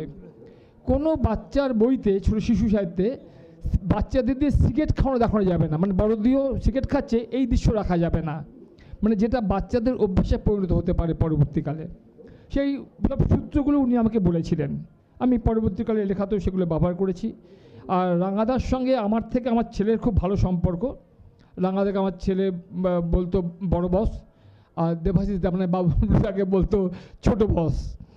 তো আমার ছেলেও লেখে। আমার ছেলের পেঙ্গুইন থেকে বই বেরিয়েছে, God ancient alien or a myth, কিন্তু রাঙাদা সেটা দেখে যেতে পারেননি। রাঙাদাকে খুব মিস করি। আমার মনে আছে একদিন ভোর 3টে নাগাদ একটা ফোন পেলাম গৌতম মানে বাবলুদার যে রাঙাদা নেই। সঙ্গে সঙ্গে আমি চলে গেলাম। ওখানে অপূর্বদা এসেছিলেন, অপূর্ব দত্ত ছড়াকার, ছড়া লেখেন তিনি। আমি যখন পৌঁছেছি উনিও তখন এলেন এবং সারাদিন কাটালাম। কিন্তু সত্যি কথা বলতে কি কিছুটা সময় গ্যাপ হয়েছে ঠিকই, কিন্তু এখনও রাঙাদাকে ভুলিনি। রাঙাদা আমাদের মধ্যেই আছেন, আমি বিশ্বাস করি এই হলেও হয়তো আছেন। ধন্যবাদ। এখানে তো ধন্যবাদের কিছু নেই, আমরা সব এক। কাজে কাজে স্বপন যখন আমার পাশে আছে ওকে তো আমরা ছাড়বো না, ওর থেকেও আমরা জানবো। তারপরে এটাকে আমরা আমাদের মধ্যে ভাগ করে নেওয়া, বইয়ের যেটাকে আমরা এমনি কথায় বলে থাকি যে উদ্বোধন করা। আমরা তো বলেইছি যে আমরা প্রথার বাইরে যাব। যাক, আমার অনেক ছোটবেলার বন্ধু, আমরা ওর থেকে শুনবো। আমি সিদ্ধার্থদার কথা রেস্ট টেনেই বলি, নির্মলদা ছিলেন সব্যসাচী লেখক। আমরা তাকে নিজেরাই এখন বলি যে সব্যসাচী লেখক, যিনি একদিকে যেরকম বড়দের লেখা লিখেছেন সেরকম ছোটদের লেখা, ছড়া, কবিতা, কোন জায়গায় তার মানে অগাধ বিচরণ যেটাকে বলে, যে অবাধে যাতায়াত করা, সেটা করেননি। বললেন এটা যখন বলছেন সিদ্ধার্থদা, তার আগে ঘরোয়াতে কিন্তু বড়দের অনেক লেখা বেরিয়েছিল। আনন্দবাজারে বেরোনোর অনেক আগে থেকেই ঘরোয়াতে বেরিয়েছিল তখন। হ্যাঁ, এবং তখন নির্মলদার ঘরোয়ার লেখাগুলো দেখলে যে তখন একটা মানুষ কতটা ম্যাচিওর হলে ছোটদের লেখা লিখতে পারে। আমি এটা বুঝি যারা ছোটদের সাহিত্য করেন, ছোটদের জন্য সাহিত্য লেখেন বা করেন, তারা অনেক বেশি মানে কি বলবো পরিশীলিত লেখা তাতে লিখতে হয় ছোটদের কথা ভেবে। তারা কত বড় সাহিত্যিক, কারণ ছোটদের মনের ভেতর ঢুকে তবে লেখাটা লিখতে হয়। অনেকে বলেন বড়দের লেখা অনেক সহজ, সব থেকে কঠিন হচ্ছে ছোটদের লেখা। আমার সাথে অনেকে একমত হবেন কি হবেন না জানি না। নির্মলদা লিখতেন ছোটদের জন্য ছোটদের মতো করে, আবার বড়দের জন্য যখন লিখতেন তখন বড়দের মতো করে লিখতেন। তাই আমি বলছি নির্মলদা ছিলেন সব্যসাচী লেখক, যার জন্য আমার মনে হয় এখন থেকে নির্মলদাকে আমরা বলবো যে সব্যসাচী লেখক যদি তকমা কাউকে দিতে হয় নির্মলদাকেই দেওয়া উচিত। একেবারে ঠিক। আমি একটু সংযোজনায় নিশ্চয়ই 100 বার আসুন। আমি একটু আগেই আমাদের ভগ্নী সমা অনন্যা প্রায় 20-22 বছর ধরে একটা সংগঠন, বাচিক শিল্পের সংগঠনের একজন নেত্রী বলবো, অনন্যা রক্তকরবী তার চলে। আর তার সঙ্গে সঙ্গে ও গৌতম পরিবারের কথা বলেছিলেন। তা গৌতম পরিবারের সঙ্গে সঙ্গে আমি কিন্তু একটু আমার কমলেশদার পরিবারকেও যুক্ত করতে চাই।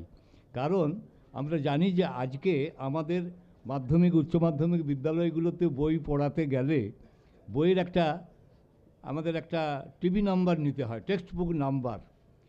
একমাত্র আমি সেই সময় শিক্ষকতার কাজে জয়েন করা, ওই 70-এর দশকের কথা বলছি, ছোটদের জন্য কোনো পত্রিকা, সেটা ডিপিআই কর্তৃক নির্ধারিত হয়েছে যে বাচ্চারা পড়বে, বড়রা লিখবে, এটা নির্মলেন্দু গৌতম করতে পেরেছিলেন। এই কমলেশ দাদের পরিবারের থেকে সেই পত্রিকার প্রকাশক হিসেবে ওরা, আর লেখক হিসেবে আমাদের রাঙাদা নির্মলেন্দু গৌতম, যিনি বাচ্চাদের কাছে একেবারে যত্নশীল এবং যে মানুষটি যার লেখা পড়ে ছোটরা নিয়মিত সেখানে গ্রাহক হতো, তারা সেই পত্রিকা সংগ্রহ করত এবং সেই কখন বেরোবে এর জন্য তারা অপেক্ষা করত। আরেকটু ছোট্ট ঘটনা বলে তারপরে আমি আবার আমাদের সঞ্চালককে দেব। আমাদের বক্তব্যের মধ্যে একবার একটি 100 বছরের স্কুল আমার কাছে অনুরোধ করে যে আমরা কোনো সাহিত্যিককে আমাদের স্কুলের ওই বর্ষপূর্তির, শতবর্ষপূর্তির অনুষ্ঠানে পেতে চাই। আমি দৌড়ে এলাম কমলেশদার কাছে। কমলেশদারা খুব বর্ধিষ্ণু প্রকাশক, আপনারা বইপাড়ায় এখনও তাদের নাম যথেষ্ট উজ্জ্বল, টিচার্স বুক স্টল। সেখানে এই লেখকের নির্মলেন্দু গৌতমের পত্রিকা প্রকাশের জন্য, নির্মলেন্দু গৌতমের লেখা কিন্তু সমস্ত ছোটদের পত্রিকায় বেরোতো। আমরা কিশোর ভারতীর কথা বলতেই পারি, আমাদের শুকতারার কথা তো বলতেই পারি, আরও যেসব ছোটদের বই বেরোতো সেখানে নির্মলেন্দু গৌতমের আলাদা আলাদা লেখা থাকতো। সে লেখা পড়েও ছোটরা কিন্তু অনেকটাই জেনেছে তাকে।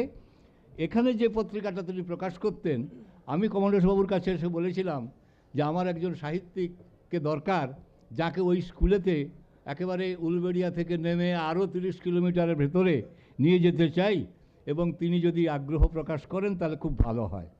কমলেশদা বলেছিলেন সাহিত্যিকদের ব্যাপার, এটা তো আমাকে তার সঙ্গে কথা বলে জানতে হবে। আমি বললাম আমি আপনাকে সেই অনুরোধটা রেখে গেলাম। কমলেশদা তাকে বলেছেন, সঙ্গে সঙ্গে তিনি রাজি হয়ে গেছেন যে স্কুলের অনুষ্ঠান মানেই আমি যাব, আর স্কুলের অনুষ্ঠান মানেই আমি সেখানে নিজে কিছু করে দেখাবো। সত্যি কথা বলতে কি, উনি গিয়েছিলেন শশাটি, অবিনাশ, নহলা, বিদ্যামন্দির, উলবেড়িয়া থেকে আর অনেকটা দূরে। 100 বছরের সেখানে বোর্ডের প্রেসিডেন্টও গিয়েছিলেন, আর সেখানে নির্মলেন্দুদা গিয়ে পায়রা উড়িয়ে শান্তির বার্তা দিয়েছিলেন। আমরা পরবর্তী বক্তার কাছে আবার যাই।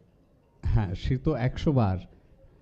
একটা কথা এখানে এখনই জানিয়ে রাখা উচিত, যেরকম আমাদের গুরুদেব বলেছিলেন না যে একলা গায়কের নাহিকো গান, গাইতে হবে 2 জনে, একজন গাবে ছাড়িয়া গলা, অন্যজন গাবে মনে। তো ঠিক আমরা যারা ওপরে আছি তারাই আমরা বকবক করব, আপনাদের মধ্যেও কিন্তু অনেকের অনেক কথা আসবে মনে বা আসছে।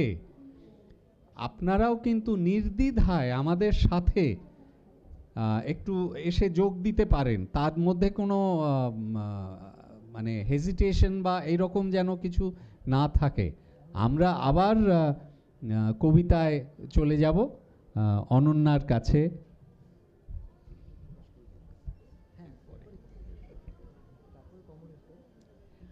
ছড়াই বলবো, আজকে ছড়া বলবো বলেই ভেবে এসেছি, ছড়াই বলছি। হঠাৎ এসে বলল সে, দেখ এই যে আমার মস্ত চাবি, এই চাবিতেই দরজা খুলে রাজবাড়িটা দেখতে পাবি। কোথায় পেলাম এই চাবিটা? নে ভেবে নে আমায় রাজা, রাজবাড়িটার খবর টবর আমার কাছেই সত্যি তাজা। এই চাবিটা চাইতে হলে আমায় রাজা বলতে হবে, রাজবাড়িটার এই চাবিটা হাতের মুঠোয় পাচ্ছ তবে। এসব শুনে যেই বলেছি এই চাবিটা আমার চেনা, খেলনা তালার এই চাবিটা উল্টো রথের মেলায় কেনা। অমনি সে তো সেই চাবিটা লুকিয়ে ফেলে বলল, যা যা। যায়নি যারা সেই মেলাতে, তারাই আমায় বলবে রাজা। মজাই মজা। তো এত সুন্দরভাবে আমরা এবারে একটু পূর্ণেন্দু দাকে ডেকে নিই, পূর্ণেন্দু চক্রবর্তী, ওর থেকেও আমরা কিছু শুনি। আচ্ছা আচ্ছা, এর মাঝখানে পূর্ণেন্দুবাবুর বসার সময়ে সময়ে কমলেশদা যেহেতু সবসময় তার সঙ্গে থাকতেন এবং তার লেখা নাটকে অংশগ্রহণ করতেন, দু একটা কথা শোনার পরে আমরা পূর্ণেন্দুবাবুকে নিয়ে নিই। পূর্ণেন্দুবাবু তো এসেই গেছেন, কমলেশদা বলুন, নাটক নিয়ে কিছু বলুন।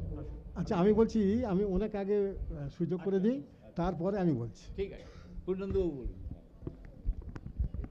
আসলে আমি যখন স্কুলে পড়ি তখন একটা ছড়া পাঠিয়েছিলাম, উত্তরবঙ্গ থেকে প্রকাশিত রামধনু বলে একটা কাগজ বেরোতো, ক্ষিতীন্দ্রনাথ ভট্টাচার্য সম্পাদনা করতেন। সেখানে কবিতাটা, এই ছড়াটা প্রকাশ হবার পরে হঠাৎ একদিন একজন ভদ্রলোক আমাকে ফোন করলেন না, আমাকে ঠিকানা দিয়ে আমার চিঠি লিখলেন। হ্যাঁ, ফোন এখন তো ফোনে তাই ফোন বেরিয়ে গেছে, চিঠি লিখলেন, বলে তোমার নাম পূর্ণেন্দু? বললাম হ্যাঁ আমার নাম পূর্ণেন্দু, তুমি এখানে যোগাযোগ করো। তখন জানতে পারলাম যে নির্মলেন্দু গৌতমের বাড়িটা হচ্ছে চেতলার কাছাকাছি। আমি কোনো দিন কিন্তু বাড়িতে যাইনি। আমি শুধু যোগাযোগ করার পরে উনি একদিন বলেন তোদের বাড়িতে যাব।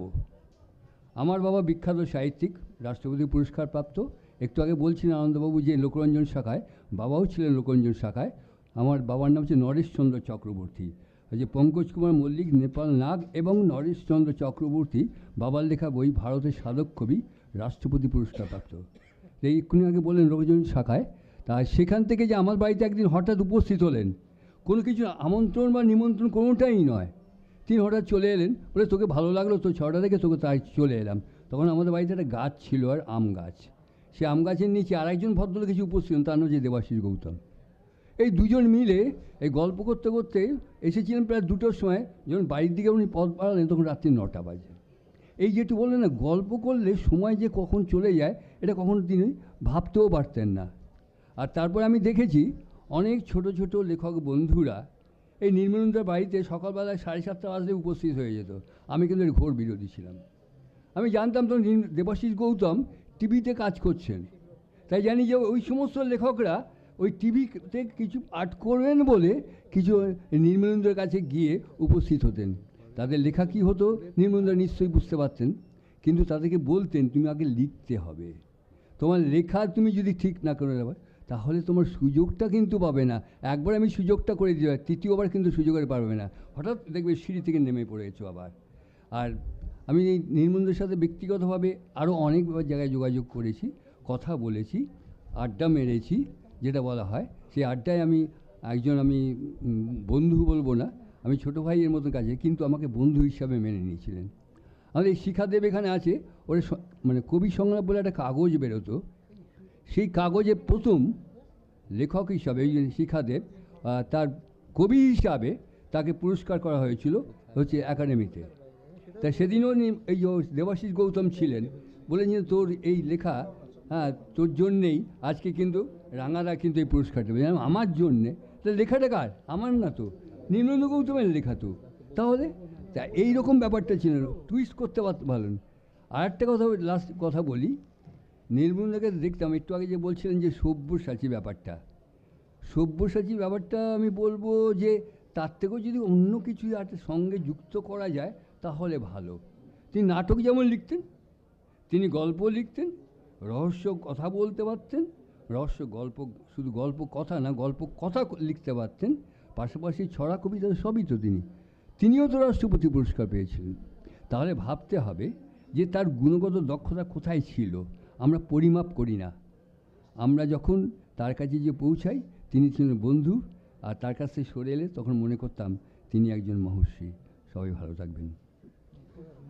তো এই যে রাঙাদারা যে কি কাণ্ড করতে পারে সেটা আমরা তার বই আমরা আজকে সবার সামনে তুলে ধরব। যেটাকে আমরা উদ্বোধন বলি বা প্রকাশনা বলি। একজন, আমি পেশায় ডাক্তার, তো ওই 1996-97 সালে আপনারা অনেকেই জানেন কলকাতায় ফ্যালসিপেরাম ম্যালেরিয়ার কি সাংঘাতিক প্রাদুর্ভাব হয়েছিল। তা আমরা একটু ওই ম্যালেরিয়া নিয়ে কাজ করতাম। তো এমন সবাইকে বলতে আরম্ভ করলো, শেষকালে আমার নামই হয়ে গেল ম্যালেরিয়া চন্দ। আমি লোককে বলতাম একটু কবিতা করে, নাম আমার আনন্দ হাসি খুশিতে ভরা, ভবের খেলা সাঙ্গ হলে ছাড়বো মধুর ধরা। তো সেসব নামটাম কোথায় চলে গেল, সবাই ডাকতে আরম্ভ করলো এই ম্যালেরিয়া চন্দ এসে গেছেন। তো এই কি সাংঘাতিক, আপনাদের এইটা বলে আমরা এইবারে বইটাকে আমরা সকলের সামনে তুলে ধরতে চাই। তারপরে তো আমরা কমলেশ দার কথা তো শুনবই। 3টি খণ্ডে বেরিয়েছে।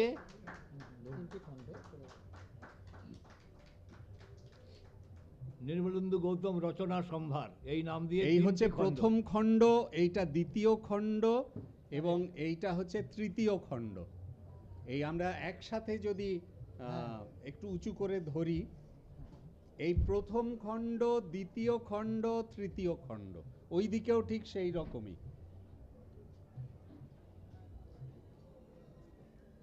রাঙাদা যেখানেই থাকুন না কেন মুচকি মুচকি হাসছে। এইবারে কমলেশ দাকে তো ছাড়া যায় না, কমলেশ দার থেকে আমরা দেখি কি মণিমাণিক্য পাওয়া যায়। সম্বোধন করে কিছু বলছি না, দু একটা কথা বলি। এই যে বললো না সব্যসাচী কথাটা, এই সব্যসাচীর মধ্যে আমি বংশবাবু বললেন যে আমার সঙ্গে ওনার পরিচয় 42 বছর নির্মলেন্দুর সাথে। তো আমাদের যে প্রকাশনা ছিল সেখান থেকে তেপান্তর পত্রিকা বেরোতো বহু বছর ধরে। পরবর্তী পর্যায়ে এই যে সব্যসাচী বললেন, এই নাটকের কথা হয়েছে কিনা আমি জানি না এখানে। ওই নাটকের ব্যাপার আমার খুব ইচ্ছা ছিল এবং উনি আমাকে অভিনেতা করে ছাড়লেন। আমি ওনার প্রচুর নাটকে অভিনয় করেছি, রেডিওতে করেছি, টিভিতে করেছি, মঞ্চে করেছি। মঞ্চে আমার একজন সহ অভিনেতা এখানে আছে। আর আজকে যেসব ছোটো ছোটো বাচ্চারা অভিনয় করতো তারা তো অনেকেই বিদেশে চলে গেছে, তারা এখন অনেক বড় হয়ে গেছে।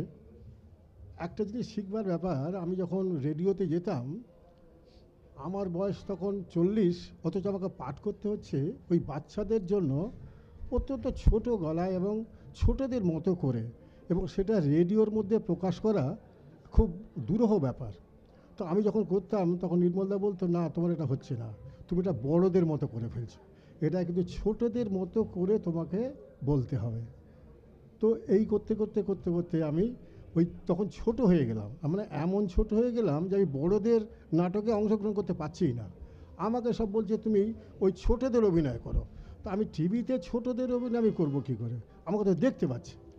তখন বললে আচ্ছা ঠিক আছে, তাহলে তোমাকে কি করা যায়, তোমাকে এমন পার্ট দেবো যেগুলো কিন্তু প্রত্যেকটা সিরিজে আলাদা আলাদা করতে হবে। কখনো বুড়ো একজন, একটা বড় একে কেচে তুমি এইটুকু রুমাল করে দিতে হবে। মানে হাসির বলুন, বাচ্চাদের প্রচণ্ড হাসির নাটক। আমি ওনার কথা বলি, একটা নাটক করেছিলাম ছাতা হারিয়ে গেছে।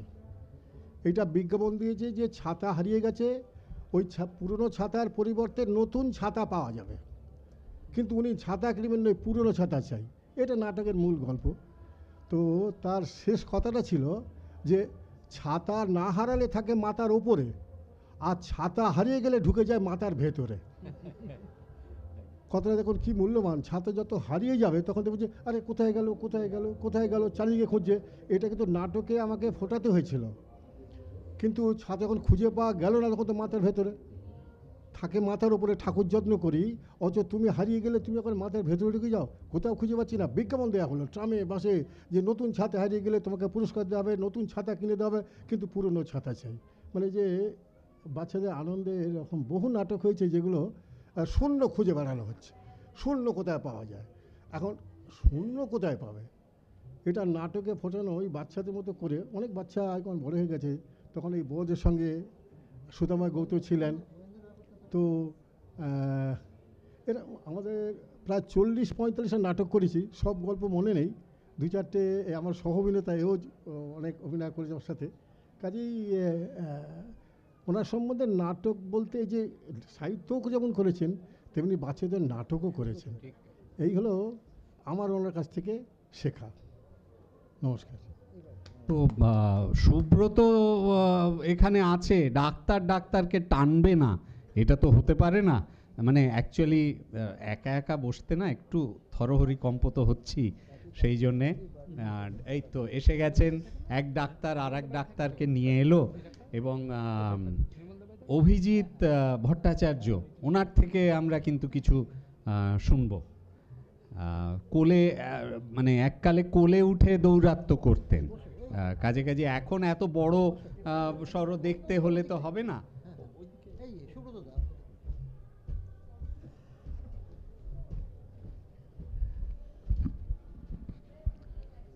নমস্কার।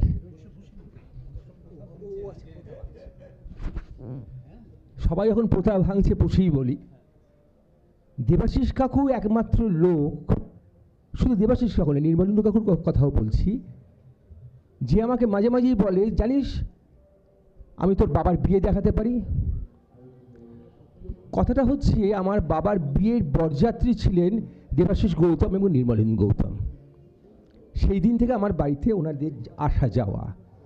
আমার বাড়িতে আমার বাবা একটু লেখালেখি করতেন, আমার বাবার নাম সুজিত কুমার ভট্টাচার্য। তা ওনারা যখন বাড়িতে আসতেন, বাবার সঙ্গে যত না গল্প করতেন, আমার সঙ্গে তার চেয়ে বেশি খেলতেন। এবং কাকুর কাছে আমার যত রকমের আবদার, কাকু এই ছবিটা এঁকে দাও, কাকু ওটা করে দাও, সেটা করে দাও। একটা ঘটনা আমার মনে বড্ড দাগ কাটে, সেটা হচ্ছে আমি দেপান্তরের যে অফিসটা ছিল সেখানে শেষের দিকে উনি মোটামুটি শনিবার করে আসতেন। যখন আমি স্কুলে পড়তাম, আমার স্কুলটা পাশেই ছিল, কলকাতা হিন্দু স্কুল, বলতো স্কুলে যখন তোর ভালো লাগবে না তুই এখানে চলে আসবি। এবং সেখানে এসে শুধু দেবাশিস কাকু, নির্মলেন্দু কাকু নয়, সেখানে এই কমলেশ বেড়াকে আমি কমলেশ কাকু বলি, যত রাজ্যের গল্প, বৈঠকি মানুষগুলো না হারিয়ে যাচ্ছে, বড্ড মিস করি। নাটকে কমলেশ বাবু হিসেবে সবাই আমাকে চিনত। হ্যাঁ, একদম একদম একদম কারেক্টটা পরিবর্তন হতো একদম। তা কাকু যেখানেই থাকুন না কেন, ভালো থাকুন। না, ভালো তো আছেই, ভালো থাকতে হবে, উপায় নেই। তার কারণ যে ডাক্তার তার পাশে ছিল এখনো আছে, তার থেকে আমরা কিছু শুনবো না কি? একদম।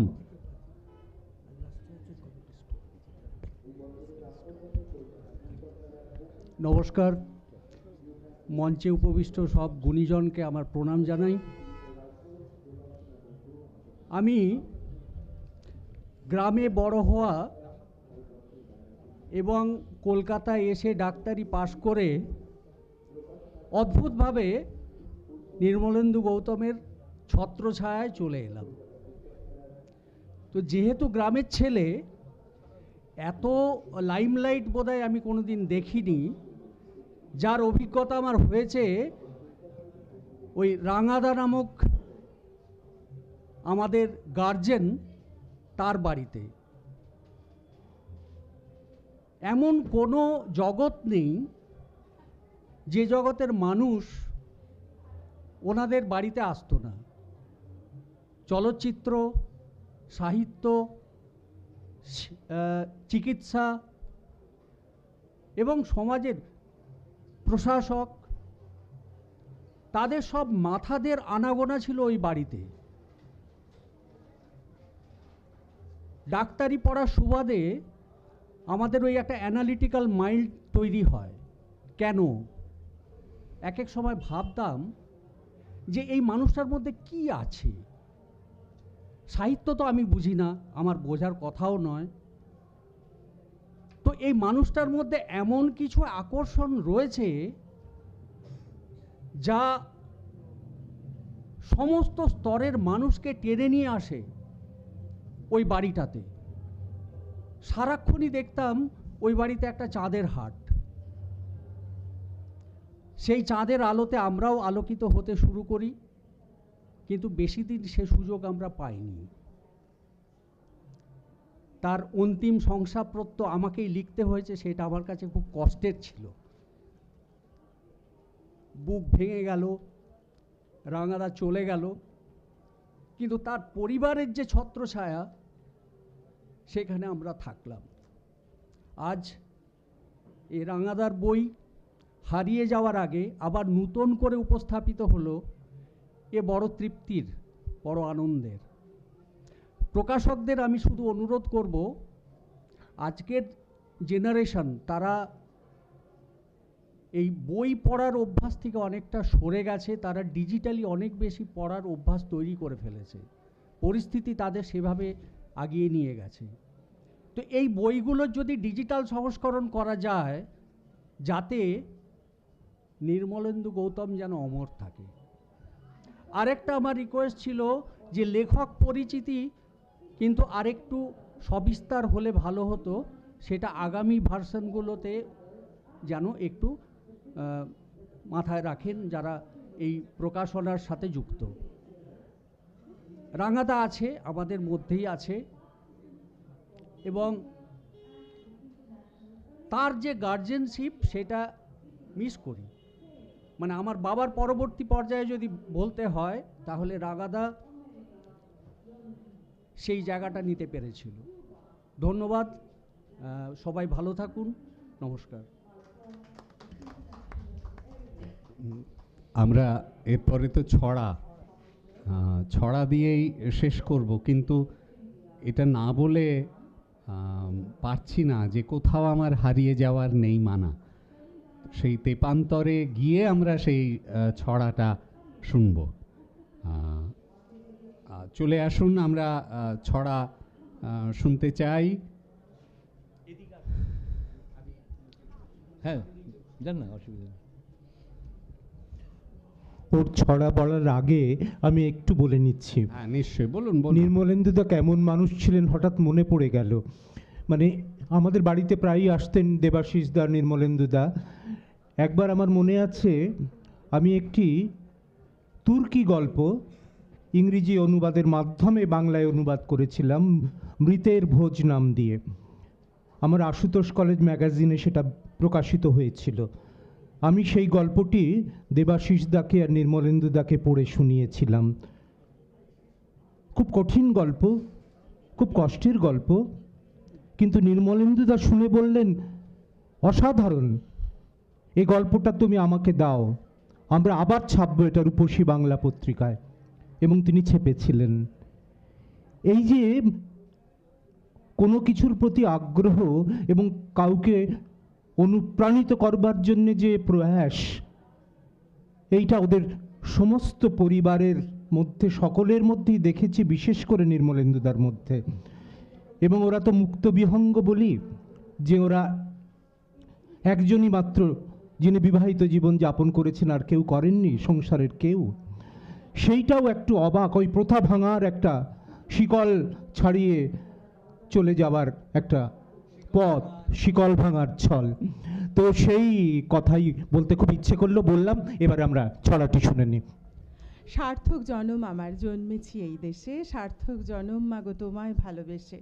জানি না তোর ধন রতন আছে কিনা রানীর মতন, শুধু জানি আমার অঙ্গ জুড়ায় তোমার ছায়ায় এসে। সত্যি আমরা এমন দেশে জন্মেছি যে মানুষটার কথা এতক্ষণ ধরে মঞ্চে এত গুণীজন বললেন, তিনি তো এক রতনই, আর এই দেশেই তার জন্ম। গর্বে আমাদের বুক ভরে যায়। আমি তার একটি ছোট্ট ছড়া এই নতুন বই থেকে পাঠ করছি। সত্যি ভূতের বাজ ছাড়া, যেমনি মায়ের কাজ ছাড়া, আর কি তখন থাকতে পারে অদ্ভুতুরে নাচ ছাড়া? রাত থম থম তাই ঠিকই, বলছে তারা পাই ঠিকই, অদ্ভুতুরে এমনি নাচে যেমনি মজা চাই ঠিকই। বলেই তারা ঝাঁপ দিয়ে লম্বা পায়ের মাপ দিয়ে, হাসতে থাকে এ ওর পিঠে 10 আঙুলের ছাপ দিয়ে। আমি সববার অনুমতি নিয়ে মঞ্চে দেবাশিস দাকে একবার বলবো আর দুষ্টুদিকে একবার বলবো, একটা করে শব্দ তো তারা বলুন, একবার তো তারা মঞ্চে আসুন। এই ফাঁকে আমি আমরা যদি রত্নগরবিতে আমন্ত্রণ জানিয়েও দেখেছি দেবাশিস দাকে কিছুতেই মঞ্চে তোলা যায় না, কিছু একটা ছবি অবধি তার নেওয়া যায় না। উনি যখন বসে থাকেন সবার ছবি তোলেন। দুষ্টুদি তো আসতে পারেন একবার। এই ফাঁকে কোডেক্স পরিবারের যদি কাউকে আমরা মঞ্চে পাই, যারা বইটি নিশ্চয়ই প্রকাশ আমরা করেছে। এর মধ্যে তো আমরা এটা তো বলেইছি যে প্রথা ভাঙার সন্ধ্যা, কাজে কাজে শেষ এইটা দিয়ে না শেষ করলে বোধহয় একটু ইনঅ্যাপ্রোপ্রিয়েট হয়ে যাবে। যে আমি ভিক্ষা করে ফিরতেছিলাম গ্রামের পথে পথে, তুমি তখন চলেছিলে তোমার স্বর্ণরথে, অপূর্ব এক স্বপ্ন সম লাগতেছিল চক্ষে মম, কি বিচিত্র শোভা তোমার, কি বিচিত্র সাজ, আমি মনে ভাবতেছিলেম এ কোন মহারাজ। তো একদিকে বাচ্চাদের সাথেও তাকে যেরকম দেখেছি, সেই মহারাজ হয়েও তাকে দেখেছি।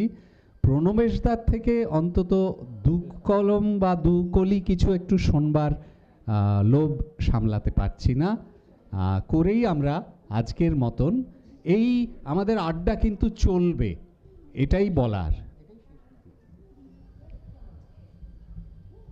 এক্ষুনি দেবাশিস দাকে আর দুষ্টুদিকে ডাকা হলো, ওরা এলেন না, কিন্তু দেবাশিস দার প্রতিনিধি হিসেবে আমি এখানে উপস্থিত। আমি আর দেবাশিস আমরা একই অফিসে চাকরি করি 1975 সাল থেকে। আমাদের পরিচিতি হচ্ছে ডিজি অ্যান্ড পিজি।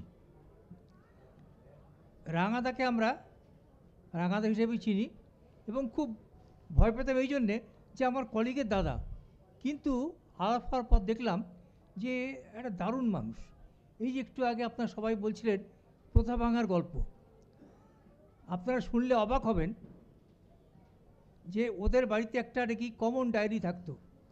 সেই ডায়েরিতে ওরা 3 ভাই লিখত। 3 ভাই লিখতেন কি, যে কে কী করেছিলেন ইত্যাদি ইত্যাদি।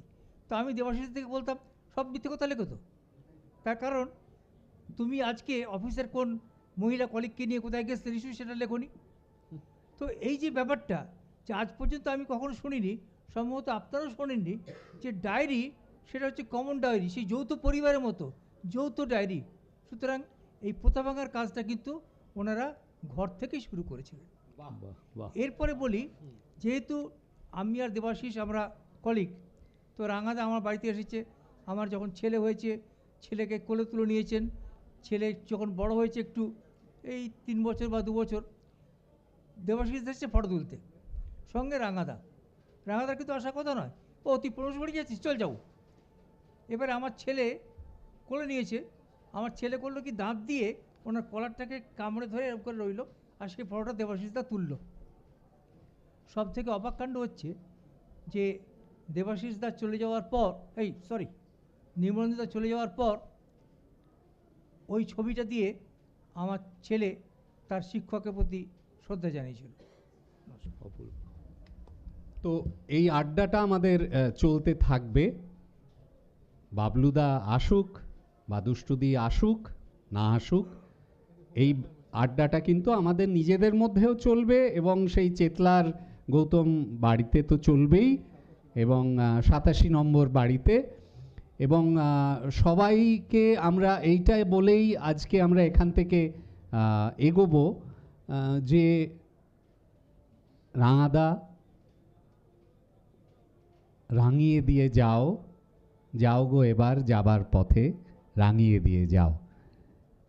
যেখানেই থাকো রাঙাদা, আমরা আছি, আমরা ছিলাম, আমরা থাকবো, এই বলেই আজকে আমাদের এই কক্ষের বাইরে আড্ডা দেবার আমন্ত্রণ জানিয়ে সবাইকে আমরা ইতি টানছি। নমস্কার।